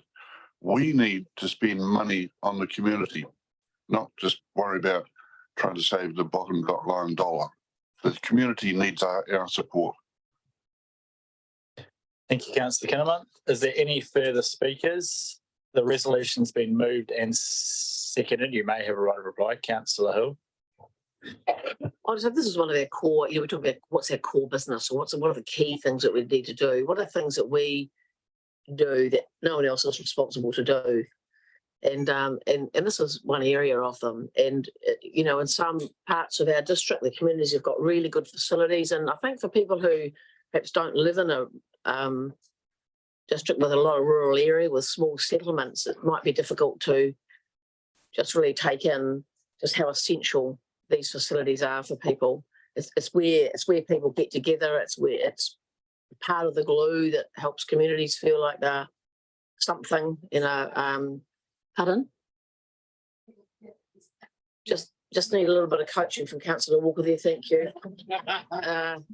And we're doing pretty well over in Golden Bay Ward, and we've got what we've got there, and particularly I think about, we've got the big facilities, but when I think about our small halls out at Bainham and Pukawo, other areas, the maintenance of those is really, really important for historical reasons, but also current use. And so I'm very supportive of whatever we can do to get this going for these two communities. And I know everything we do involves spending money. There's nothing we can do. Well, there are some things we can do that doesn't involve spending money that's meaningful. And but this is what we're required to do. And as we see with the Motueka pool, the longer that we wait, it doesn't help. So very supportive. And I think it was great to have the two gentlemen that came in this morning speaking. And there's one of the key things I think about making big projects like this happen is how functional the advisory groups are and the people that are working to make it happen. And the more that we can support those people, the better. Thank you. Okay, thank you, Councillor Hill. Councillor Walker. Thank you to you, Ms. Amir. Thank you, Councillor Hill. I just want to, I was struggling to start with around the whole two different facilities, but having listened to the gentleman this morning, Peter and Julian, thank you for your presentation. What I liked about it is that you're talking about terms of reference where the stakeholders have an overarching body and collectively looking at both projects kind of as one, but as two facilities. And that's kind of what turned my vote towards yes, I support this. I'm mindful of what Councillor Greening says, but for me, it's about our people, our people, our people. And that's what our facilities are for. So thank you. Okay, thank you. Councillor Shellcrest. Yeah, obviously I've been involved in this sort of right from the start, and yeah, it's interesting how things play out, but I've got an amazing team out there working on this with having Peter. I'd really like to have Peter, obviously retired from being a school principal, and obviously having that big overview of Brightwater and Wakefield and not trying to double up on things. I think they've got it nailed. So really keen to support this. Like I say, community facilities are so important at the moment, especially for our youth. Okay, thank you. do you wish to have a right of reply, Councillor McKenzie? Just before you do, I just think it's important to point out that this doesn't anticipate two facilities in the sense of two Upper Motueka facilities or two Murchison type facilities in Brightwater and Wakefield. So just so that that's very clear, that the upgrade of facilities in the Brightwater location and the provision of some facilities in Wakefield doesn't necessarily relate exactly to the provision of facilities we've provided for some of those other communities. Yeah, thank you very much. It's great to see the support from councillors around the table to move to the next step, which is the feasibility study. I think Councillor Walker's made, a really good point. This is about community well-being. This is about community resilience. This is about providing opportunities for people within our communities. This is about emissions reduction. This is about keeping our youth in our communities, because, in Wakefield, the school was moving to a full primary school. That means that instead of these kids going necessarily to intermediate, they're going to be in the local community. They need places to go and things to do. So it's about the people. Thank you. Right, I'll put the resolution as amended and with the addition of the names. All those in favour, please say aye. Aye. Against? The resolution is carried.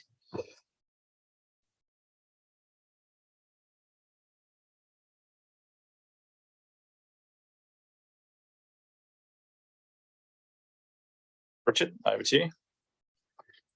Mr. Mayor, this report puts forward the Motueka pool feasibility study. So this is the next stage on from the needs and options analysis. So that there's been a number of previous studies done for the Motueka pool. And so it puts forward that, and I guess what it did highlight is a change from what was originally proposed, which was a 4-lane facility, and recommended, said that really wouldn't meet the needs of the Motueka community, and particularly in the long term, and that a 6-lane facility together with other pools was required. And so this is seeking support for proceeding on that basis, and it would come forward as a priority project in the long-term plan 24 to 34. The community board has considered the feasibility report and had the discussion on that, and their resolution is identified in section 425 of the report, and it supports the council considering this as a priority for the next long-term plan as well. And the other issue that's highlighted is a siting issue for a new facility, and in essence, there's not a suitable site on council-owned land in Motueka, and so there's further work needed in that front as well. So happy to take any questions on any of that. Okay, thank you, Richard, for that overview. So the resolution is contained in the agenda, and items open for moving, seconding, or questions. Councillor Dowler moved the resolution, seconded Councillor Walker. Other feedback, questions, or comments? Councillor Kinnamonth. Thank you. Through the chair, page 43, clause 11.1, third bullet point. Capital funding of 3 million, which includes community contribution of 1 million. That $1 million, have we received that, or what's happening with that? And is this a 1/3, 2/3 type costing ratio with the private funding? Richard. There was a council policy relating to community contributions for funding of these sorts of projects, and I think that's recently, my understanding is that's recently been altered, that policy. So Grant may like to drop to more on what that new policy is. I think at this stage, just to clarify, the policy is still the same. That's my understanding. But there was, you're right, discussion about it at a recent workshop. So the capital funding of 3 million was in the published 21-31 long-term plan. That has now, as I understand it, been removed. So it's not in the annual plan at this stage. Just to add to that, in terms of the community funding, there are some funds that have been raised already by the community group, but it's an ongoing thing. And it's, I guess, until the shape of the project takes shape more through the next stages of the concept design and so on, and the site's obtained, it's quite difficult for them to be able to have something to actually put forward for fundraising contributions to be made against.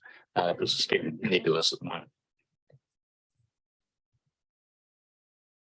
Right, just for clarification on the point that, so I'm reading item 11, feasibility study 50,000, design funding, capital funding 3 million, which includes community contribution of 1 million. This funding has now been carried forward. So I'm reading item 11. Which is, there's an error in that report. That funding wasn't in fact carried forward. I had thought it had been. Right. Small error. Right, other comments, Councillor Mailing. Oh, sorry, Councillor Kinnemont. If I just turn around a little bit. Yeah.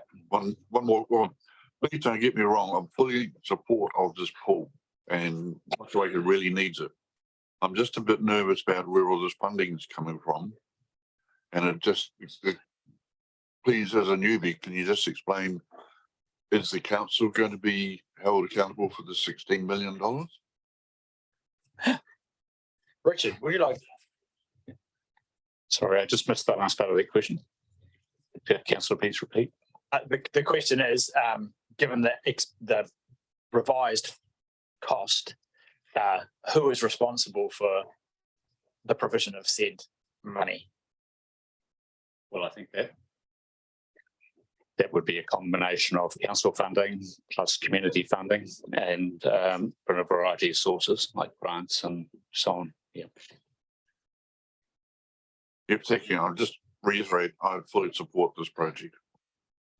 Okay, thank you, Councillor Hill and Councillor Mailing. Thank you, Chair. Has there been any sort of indicative ideas from outfits like Rata and that, that they'd be up for this in a significant way? Have those sort of conversations happened? I imagine they have.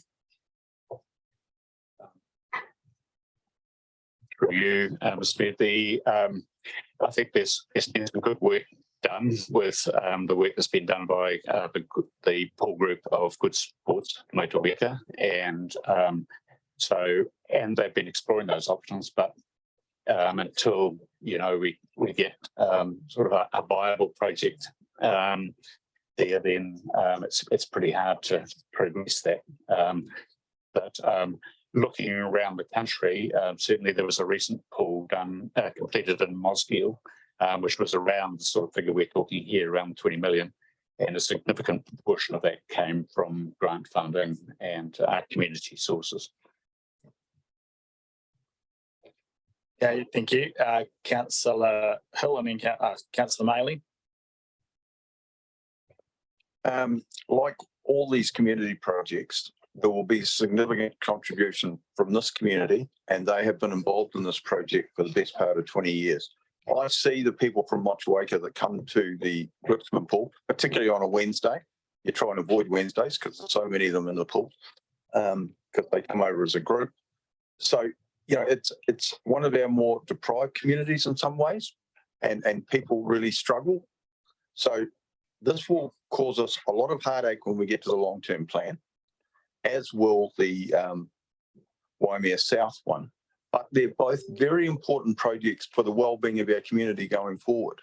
And I know people will say you don't increase debt and other things, but in actual fact, if you want to build these things, they're going to last a long time, and we need to build them properly. If you build them on the cheap, they'll cost you money as you go forward. And we're seeing that with the Richmond pool. We're paying a bit more in maintenance there than we probably should, because some things were done a little bit on the cheap.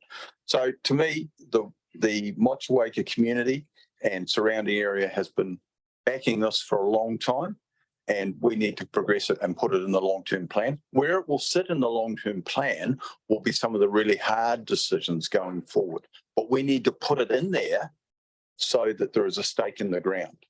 And that's why I'm supportive, along with the one in the southern part of our district as well. Okay, thank you. Councillor Walker, then Councillor Shellcrest. Yeah, thank you. Through you, Mayor. I'm not going to repeat my comments that I made about the Wakefield Brightwater community facilities. You all know where I stand around the wellbeing of our people, all of our people. There was a comment made this morning about a head of steam. Well, I don't know how I outmake that comment, but we have more than steam. We have a lot of skin in the game in Motueka over this pool, and it has made it publicly on many forums, particularly when we lost some funding and my community found out by a press release from the Mayor. There was an ouch factor. And I wear that ouch factor when I walk into my community, because my community challenge me regularly about what are we doing about it. That aside, I just want to have a talk a little bit to whomever it is about the process, because we sat here and read a report this morning about the Wakefield Brightwater projects, and we talked about them having a project advisory group.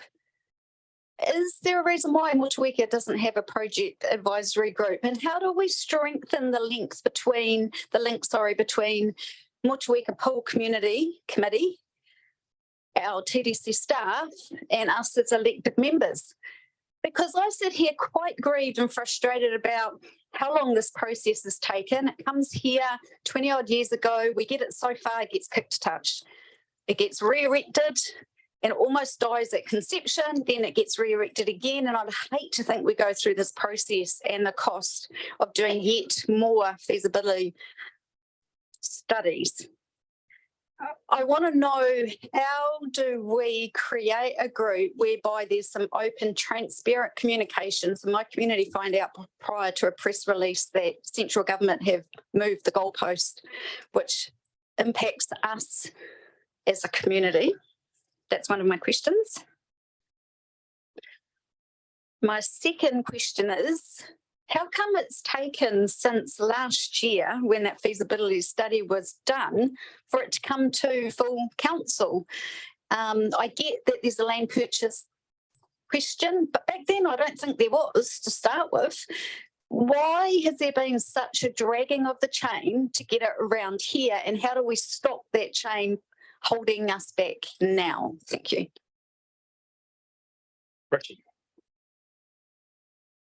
I'll take those as in the order that they were put forward. So in terms of formalising an advisory group, as for the Waimea South one, we have been working with the Good Sports Motueka group through the feasibility study, and there's really no reason why one couldn't be formed also for this project and formalised. I guess we've been doing it in a more informal manner with that group, and it's probably a good opportunity to formalise it as we move forward with this project. So I think that's something that certainly could be progressed. The second question. Oh, delays. Oh, yes. Okay. So that I think prior to my retirement is something that I was struggling with in terms of having the opportunity, the time and resource available to provide input into those, and so it largely falls on my shoulders.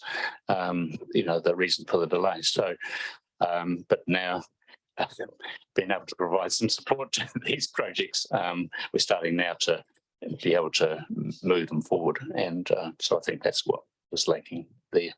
So apologies for that. Okay, so just so for clarification on point one, because point two is really just an explanation and there's not much other than except the explanation. on point one, have we got a mover or seconder? No. Yes, we have. Whether item 5 is added, which is staff report back, or staff in conjunction with the ward councillors report back on the option for a advisory group. So you're happy to add that bullet point? Right. Yeah, Councillor Walker next. Just through you, Mayor, this was not to name and shame you at all, Richard. I think this is a bigger picture thing about the lack of resources that TDC have, and my comments were not directed at you as to why this didn't happen as an individual. It's more about the corporate of TDC. Thank you. Councillor Shellcrest and Councillor Greening. Councillor Greening.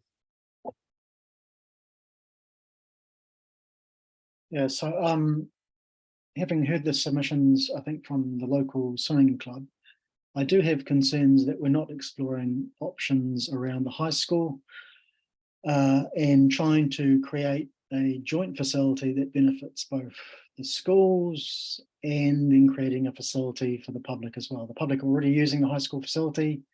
It seems to me that we're going to build another swimming pool next to one that already exists.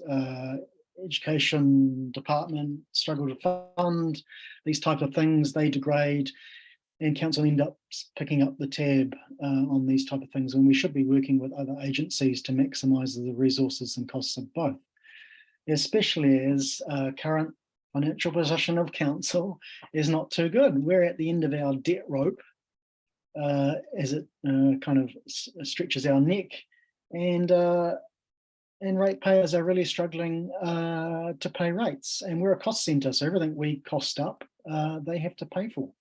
So in terms of Councillor Kinmoth's observation about who's paying for this, ratepayers are. As we spend more, we reach deeper into their pockets. That's the reality. And we are really stretched. I really do struggle how we can be fiscally prudent and spend on all these great things when you've made spending decisions earlier that have now prohibited you from doing all this. And if there's any well-being, surely it's the well-being of the ratepayer being able to afford all this. And they've been very clear at the last election, we want affordability and please stop spending. I feel like I'm at school council and we're trying to fund lemonade and fountains kind of thing. We have a financial reality that we need to live within as well. And I think these discussions seem to be devoid of it. In terms of putting a stake in the ground, this approach was applied in before 2013, and the Department of Internal Affairs was called in when every whoosh project was thrown into the LTP, and you just blew the debt and out the window, and we don't seem to be planning very well, unless of course we're contemplating our debt going up to afford all this and having a prolonged period of ongoing high rates increases, last year being the start of it. So if that's your strategy, which I think is starting to come together with all these initiatives, can I speak, or are you going to cut over me again? I'm just going to request that you stick to the item and not expand it into a whole conversation about the LTP. So if you just stick to this particular proposal, your points have been very clearly made, and repetitively in relation to a number of different items. So if you just stick to commenting on this particular report and not open up a wider conversation about future decisions in the LTP. And it is tied up with wider implication. This is all downstream. If people aren't contemplating and thinking about this, we're going to end up in a real mess. And I really struggle to see why people aren't actually thinking about downstream costs for this council. The community want us to be thinking about that. And that's the well-being of our community. There's not council and ratepayers. Ratepayers are council. We're a cost centre, and I just struggle to see. I know it's lovely, all these great projects, but you spent 100 million on the dam. You've overcommitted there. There are cost implications for the ratepayers trying to fund everything, which is what we're inviting to do through this entire agenda. Thank you, Councillor Greening. I don't think anyone sitting around the table is not considering the potential implications of the cost. They may have a different view of them than you do, but I don't think it's fair to say that no one's taking it into consideration. Right, it's been moved and seconded. Is there any further speakers? If not, I'll come to the mover for a right of reply. Thank you, Mr. Mayor. Right, very pleased to see we've got to this point in time in the project. Just to clarify something for Councillor Greening, I was involved with the swimming pool group way back when we were working with the high school about developing the pool there. When the exterior funding groups were approached, the first question was, is council involved? The answer we had at that stage was no. It was us by ourselves as a group. They then said, well, unless council is involved, we will not be. So that was why then things had to change. And also council could not pour financing into a area that was on a leased area of land that council didn't own. So that stopped that project. That was when I stepped back, because once council became involved, I was distancing myself just to make sure that there wasn't a conflict, which as far as I'm concerned, there is not. I'm very pleased to see number 5 up there, because I would have been devastated if the Good Sports Motueka swimming pool group wasn't having continued involvement in the process after today. Our biggest hurdle is now the next one, which we discuss later, is somewhere to put it. Pending that being successful, I look forward to everything going forward. So thank you for the support around the table at this stage. Okay, thank you. I'll put the resolution. All those in favour, please say aye. Aye. Against? Carried. Right, at this, what we'll take, I'll see if I can get through the Community Housing Review Advisory Group. That shouldn't take too long. And at that point, I think we will move to some of the key items that we need to take in committee, and then address the last items on the open agenda after those. I have to be away by 2 at the latest, and Stuart will take over at that point. So we'll move into committee and consider some of those key items that require decisions. So Grant, while you're here, if you'd like to just touch on the Community Housing Review Advisory Group. Mr. Mayor, this report picks up and seeks continuance of a review that was started several years ago and then suspended. Again, based around resource availability. So this report looks at advancing that and so that this matter can be considered further through the long-term plan. And so if there was a change to the operation, particularly, that would need to be a proposal in the long-term plan, because we're dealing with a strategic asset. And also, I think there's probably an advantage that the report has been delayed, because the position with central government in relation to community housing seems to have changed, and they seem to have found a role for local government in this area now where that wasn't there before. So another driver is a Section 17A review, which is required every 6 years for an activity such as this. And so the report seeks to setting up of an advisory group to provide feedback and advice and directions to staff around the proposal. Okay, thank you, Richard. So I think the report's relatively self-explanatory. There's a resolution there with the proverbial X's. At this point, those who are particularly keen to form part, and it has 3 people, but it's not necessarily restricted to 3, should 4 be particularly keen. But are there people who have a particularly strong interest in forming part of the advisory group? Councillor Walker? Maybe Councillor Dakey or Councillor Allen? Councillor Dakey. Looking for one more person who may be interested. Councillor Ellison? Yep. Okay. So, like I say, 3's fine. We've got 3 names that are willing to participate. In the absence of anyone else desperately keen to join, then if we include those 3 names, which has already been done. Someone prepared to move the resolution? Move Councillor Dowler, seconded Councillor. I'll go Councillor Mailing. I do have a question, mate.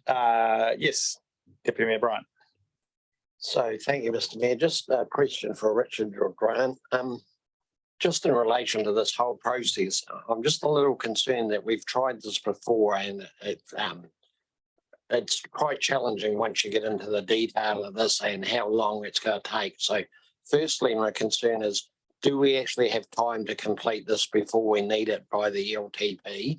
And are we again going to use consultants to do this at considerable cost as we did previously? Through you, Mayor,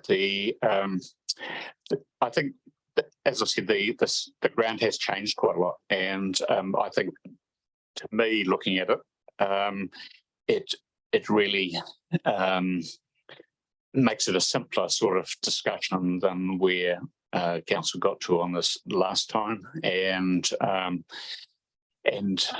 I think, yeah, even in terms of partners, if we go down a particular route, in terms of moving forward, and the availability of those is a lot clearer now than it was.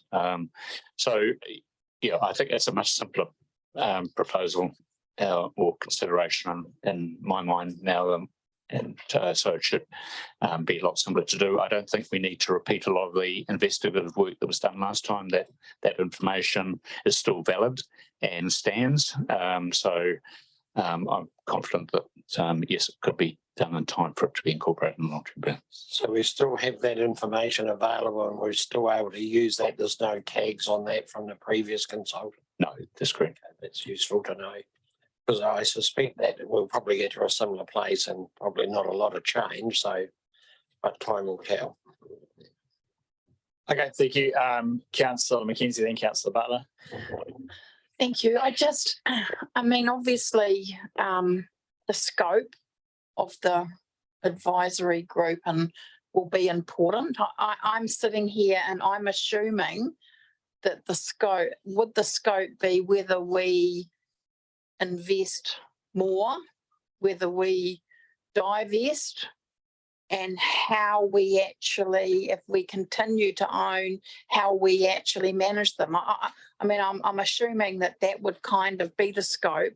And if that is the scope, I guess we potentially always have the risk that we have a group of current tenants, and how will we manage their understanding of what's actually going on? Because of course we don't want people to think that their tenancy's at risk.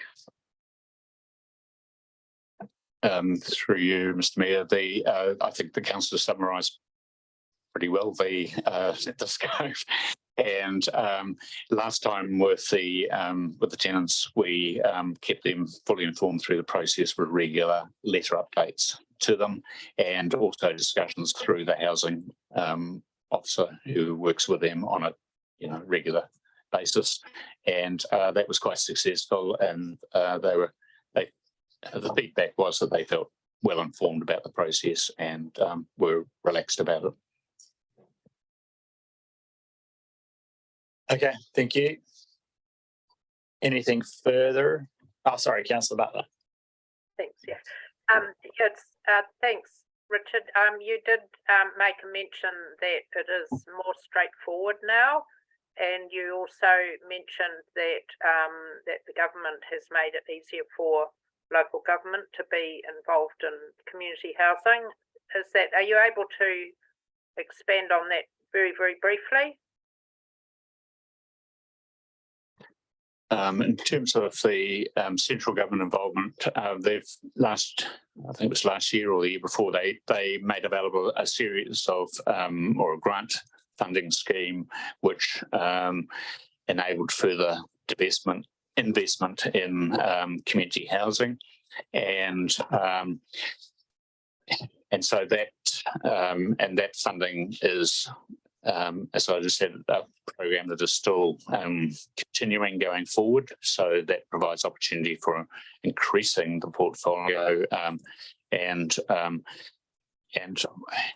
you know, we've also had an experience in the last couple of years of working with a community partner in Golden Bay, as you're aware, to add further stock to available land in our complexes, and there are further opportunities to continue that as well.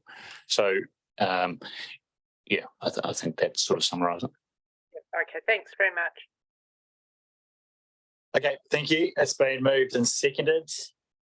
I'll put the resolution. All those in favour, please say aye. Aye. Against? Carried. Right, at this point, I propose we move into committee and work through a number of the items that are contained in the confidential agenda.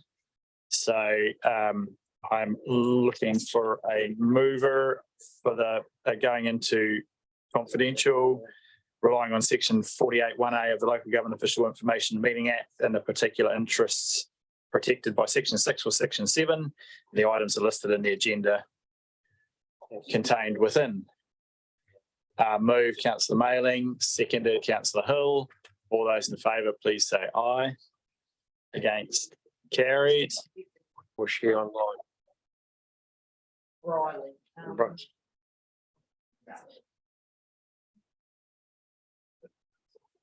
Are you going to let her know or?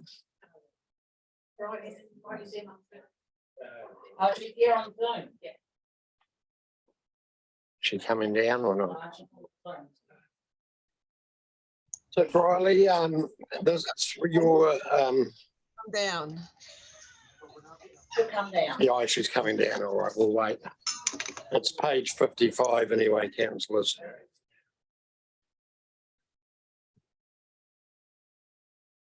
Oh,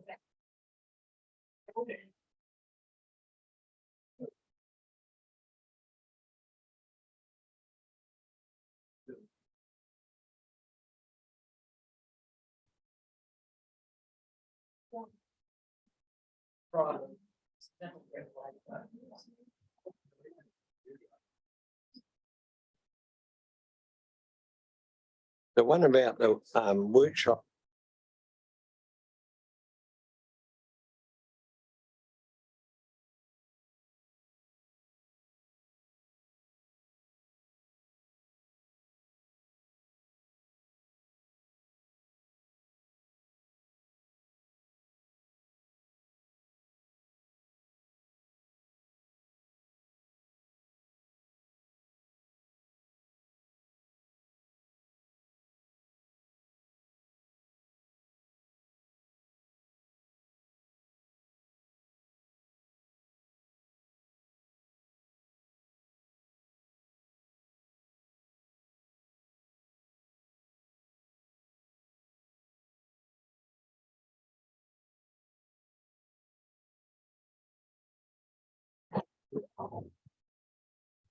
Hi.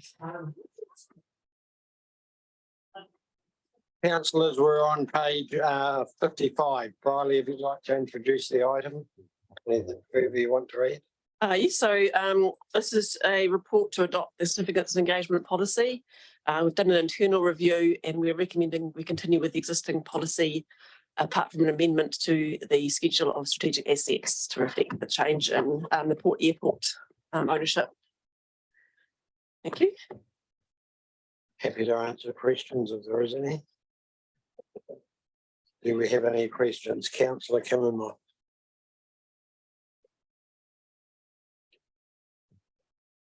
Thank you. 2 or 3 questions. Page 56, clause 5.1, the internal review. How widely reviewed was that? Because I've just been given a consumer survey where 50% of the consumers weren't really happy with our the way we dealt with the policies. And also around the communities, I get a lot of noise about the council not reaching out enough. So, you know, the internal review you did, how far widespread, how did you do it? So we did review feedback through previous submissions on the certificates of engagement policy. matters that had been raised through that, as you've said, so for the chair, also the resident survey and what the feedback was through that. A lot of the dissatisfaction relates to the decisions made as much as the process. But we also commented that we do score higher than the average compared to the average for local government. And so it's not necessarily that it's the significance engagement policy itself, it's a wider issue. Anything further, Councillor Cameron? I don't want to take the 50%. You've got a benchmark of 50% on the customer survey of people being satisfied, and we're about 48 or 49% or something like that, or 51%. I take that on board, but what it does say to me is that the other 50% of the respondents aren't happy. So if we're just going to look at 50% are happy or not happy, then I think the bar is too low. Maybe we should set it up a bit. So through the chair, that's probably a conversation as part of our long-term plan, setting our levels of service and our performance measure targets. Thank you, Alan. Yeah, again, I don't think that tweaking the policy will change that. It's actually about what we do, how we actually deliver it. So I think we should be where the focus is rather than the policy itself. So if we're looking to increase that level, it's about how we go about delivering on the policy rather than the policy itself. Thank you. Celia, Councillor Butler, sorry. Yeah, thanks. I'm just wondering if we should consider delaying this policy and bringing it back to council at a later time, because I've had some response from a Golden Bay Community Board member, Robert Hewison, who is a national leader of disability services, and of the disability sector. He's actually deaf, but he has emailed through some changes which I think would improve the policy as regards its parts about communicating with the disability sector. They're not major, but I think that they are important. So I'm just wondering if there's a way that that there could be some incorporation into the policy of these points that he has raised. I'm also aware that Councillor Dakey has queried the policy as well. So all things together, I would propose that we give the opportunity to Mr. Hewison to suggest some changes for the policy, and I don't think it would require consultation. These are quite small changes, but they would be make it more meaningful for the disability sector. Who wants to respond there, Briley? It's not on. So yeah, we do acknowledge accessibility and reaching out to the disability sector is important. And we feel that quite a few of the principles in the policy do already address this, making sure our engagement processes are accessible and that we do engage with special interest groups. That's already specified in quite a few of the principles. And again, it comes to the implementation of the policy. So when every time we go out for consultation, we do an engagement plan. So on a case-by-case basis, that would address whether there's the disability sector needs to be specifically consulted with. And we do that through the Accessibility for All Forum at the moment. And we're also developing guidelines for staff on the engagement processes. So we'd be happy to work with the community board member on which specific guidance should be included. And we do already have some guidance coming out of the age-friendly policy in terms of communication guidelines for accessibility as well. Anything further, Councillor Butler?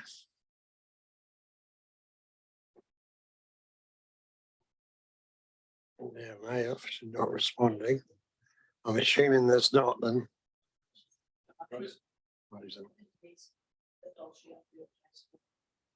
Right. I'll keep an eye. Is there anyone else, any questions or comments? That's all right.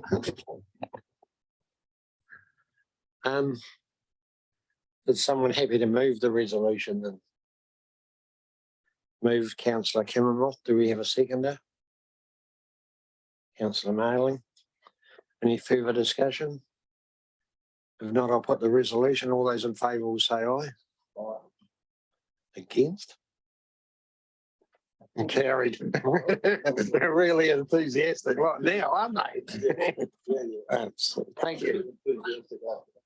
I think that brings, machinery resolutions. Workshop brief, who's going to speak to that? Information only. And then we have, say again? I've received the workshop briefing material. Yes. Right, have you got a resolution in place? You have, all good. Councillor Malin's moving that. And do we have a second? Councillor Mackenzie. All those in favour will say aye. Aye. Against? Carried. Now we'll go to machinery resolutions, which are on page 64. Predominantly around gravel extraction areas. Councillor Marling, you'd have an interest in that.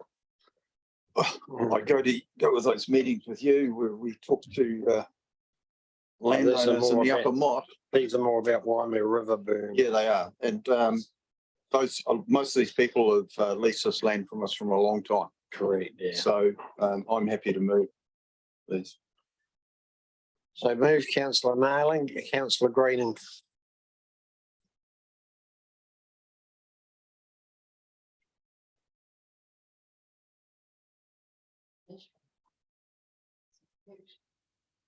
We can't hear you, Mark. You haven't unmuted. My question was in relation to the workshop papers. Okay, sorry. Who can answer that? Well, I'll pose the question first. Yeah. Which is documents dated 20th. We had a workshop on the 13th of July, which isn't in the list. So how long does it take to assemble these documents?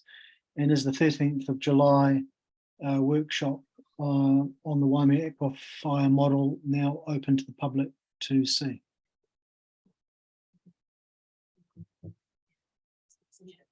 Elaine. Through the chair, anything that's not on this one will be on the next one. You have to remember that this agenda went out last week, and yeah, so we know which ones have been included, and it's just a rolling report that will include them all. So will the 13th of July be released, or can you tell me that now, or you don't know yet? In the next cycle. Yeah, I know it'll be released next cycle, but will it be released? If it was a confidential report, the material won't be released, but it will be listed as having taken place in the report. So was that session confidential? Because I could never see in the document, and no one mentioned it in the workshop. I'm trying to think what it was. Are you talking about the long-term plan? No, I'm talking about the Waimea Aquifer model workshop, 13 July. Oh, right, yeah. No, I don't think. Well, not sure. We'll check. So if it wasn't on this one, it will be listed and included in the next one, either with the attachments or without, if it was confidential. And it wasn't confidential, so any material will be included. Well, thank you. No, unlikely. All right, we have a mover for the machinery resolutions. Do we have a seconder? Councillor Shellcrass. All those in favour, please say aye. Aye. Against? Carried. Now, Robin, that's Councillor Cameron.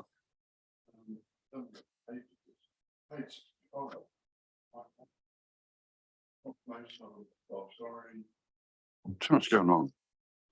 Confirmation of intent to proceed. Is it as grouping? Sorry, I didn't hear. Scoping. There's one too many O's there, which is easy enough when you're a typist, as I can tell you from a non-typist point of view. So I think that brings us to the end of the open meeting. Councillor Hill, would you like to do the karakia before we move into the briefing? Yes, I would. Thank you, Chair. Karakia tātou, tāwhiri mai ngā hua o te tai ao, mai a papatone ki tā koto nei. Kia rangi nui e tū iho nei, tūturi whakamau ki a Tina, hui e, tae ki e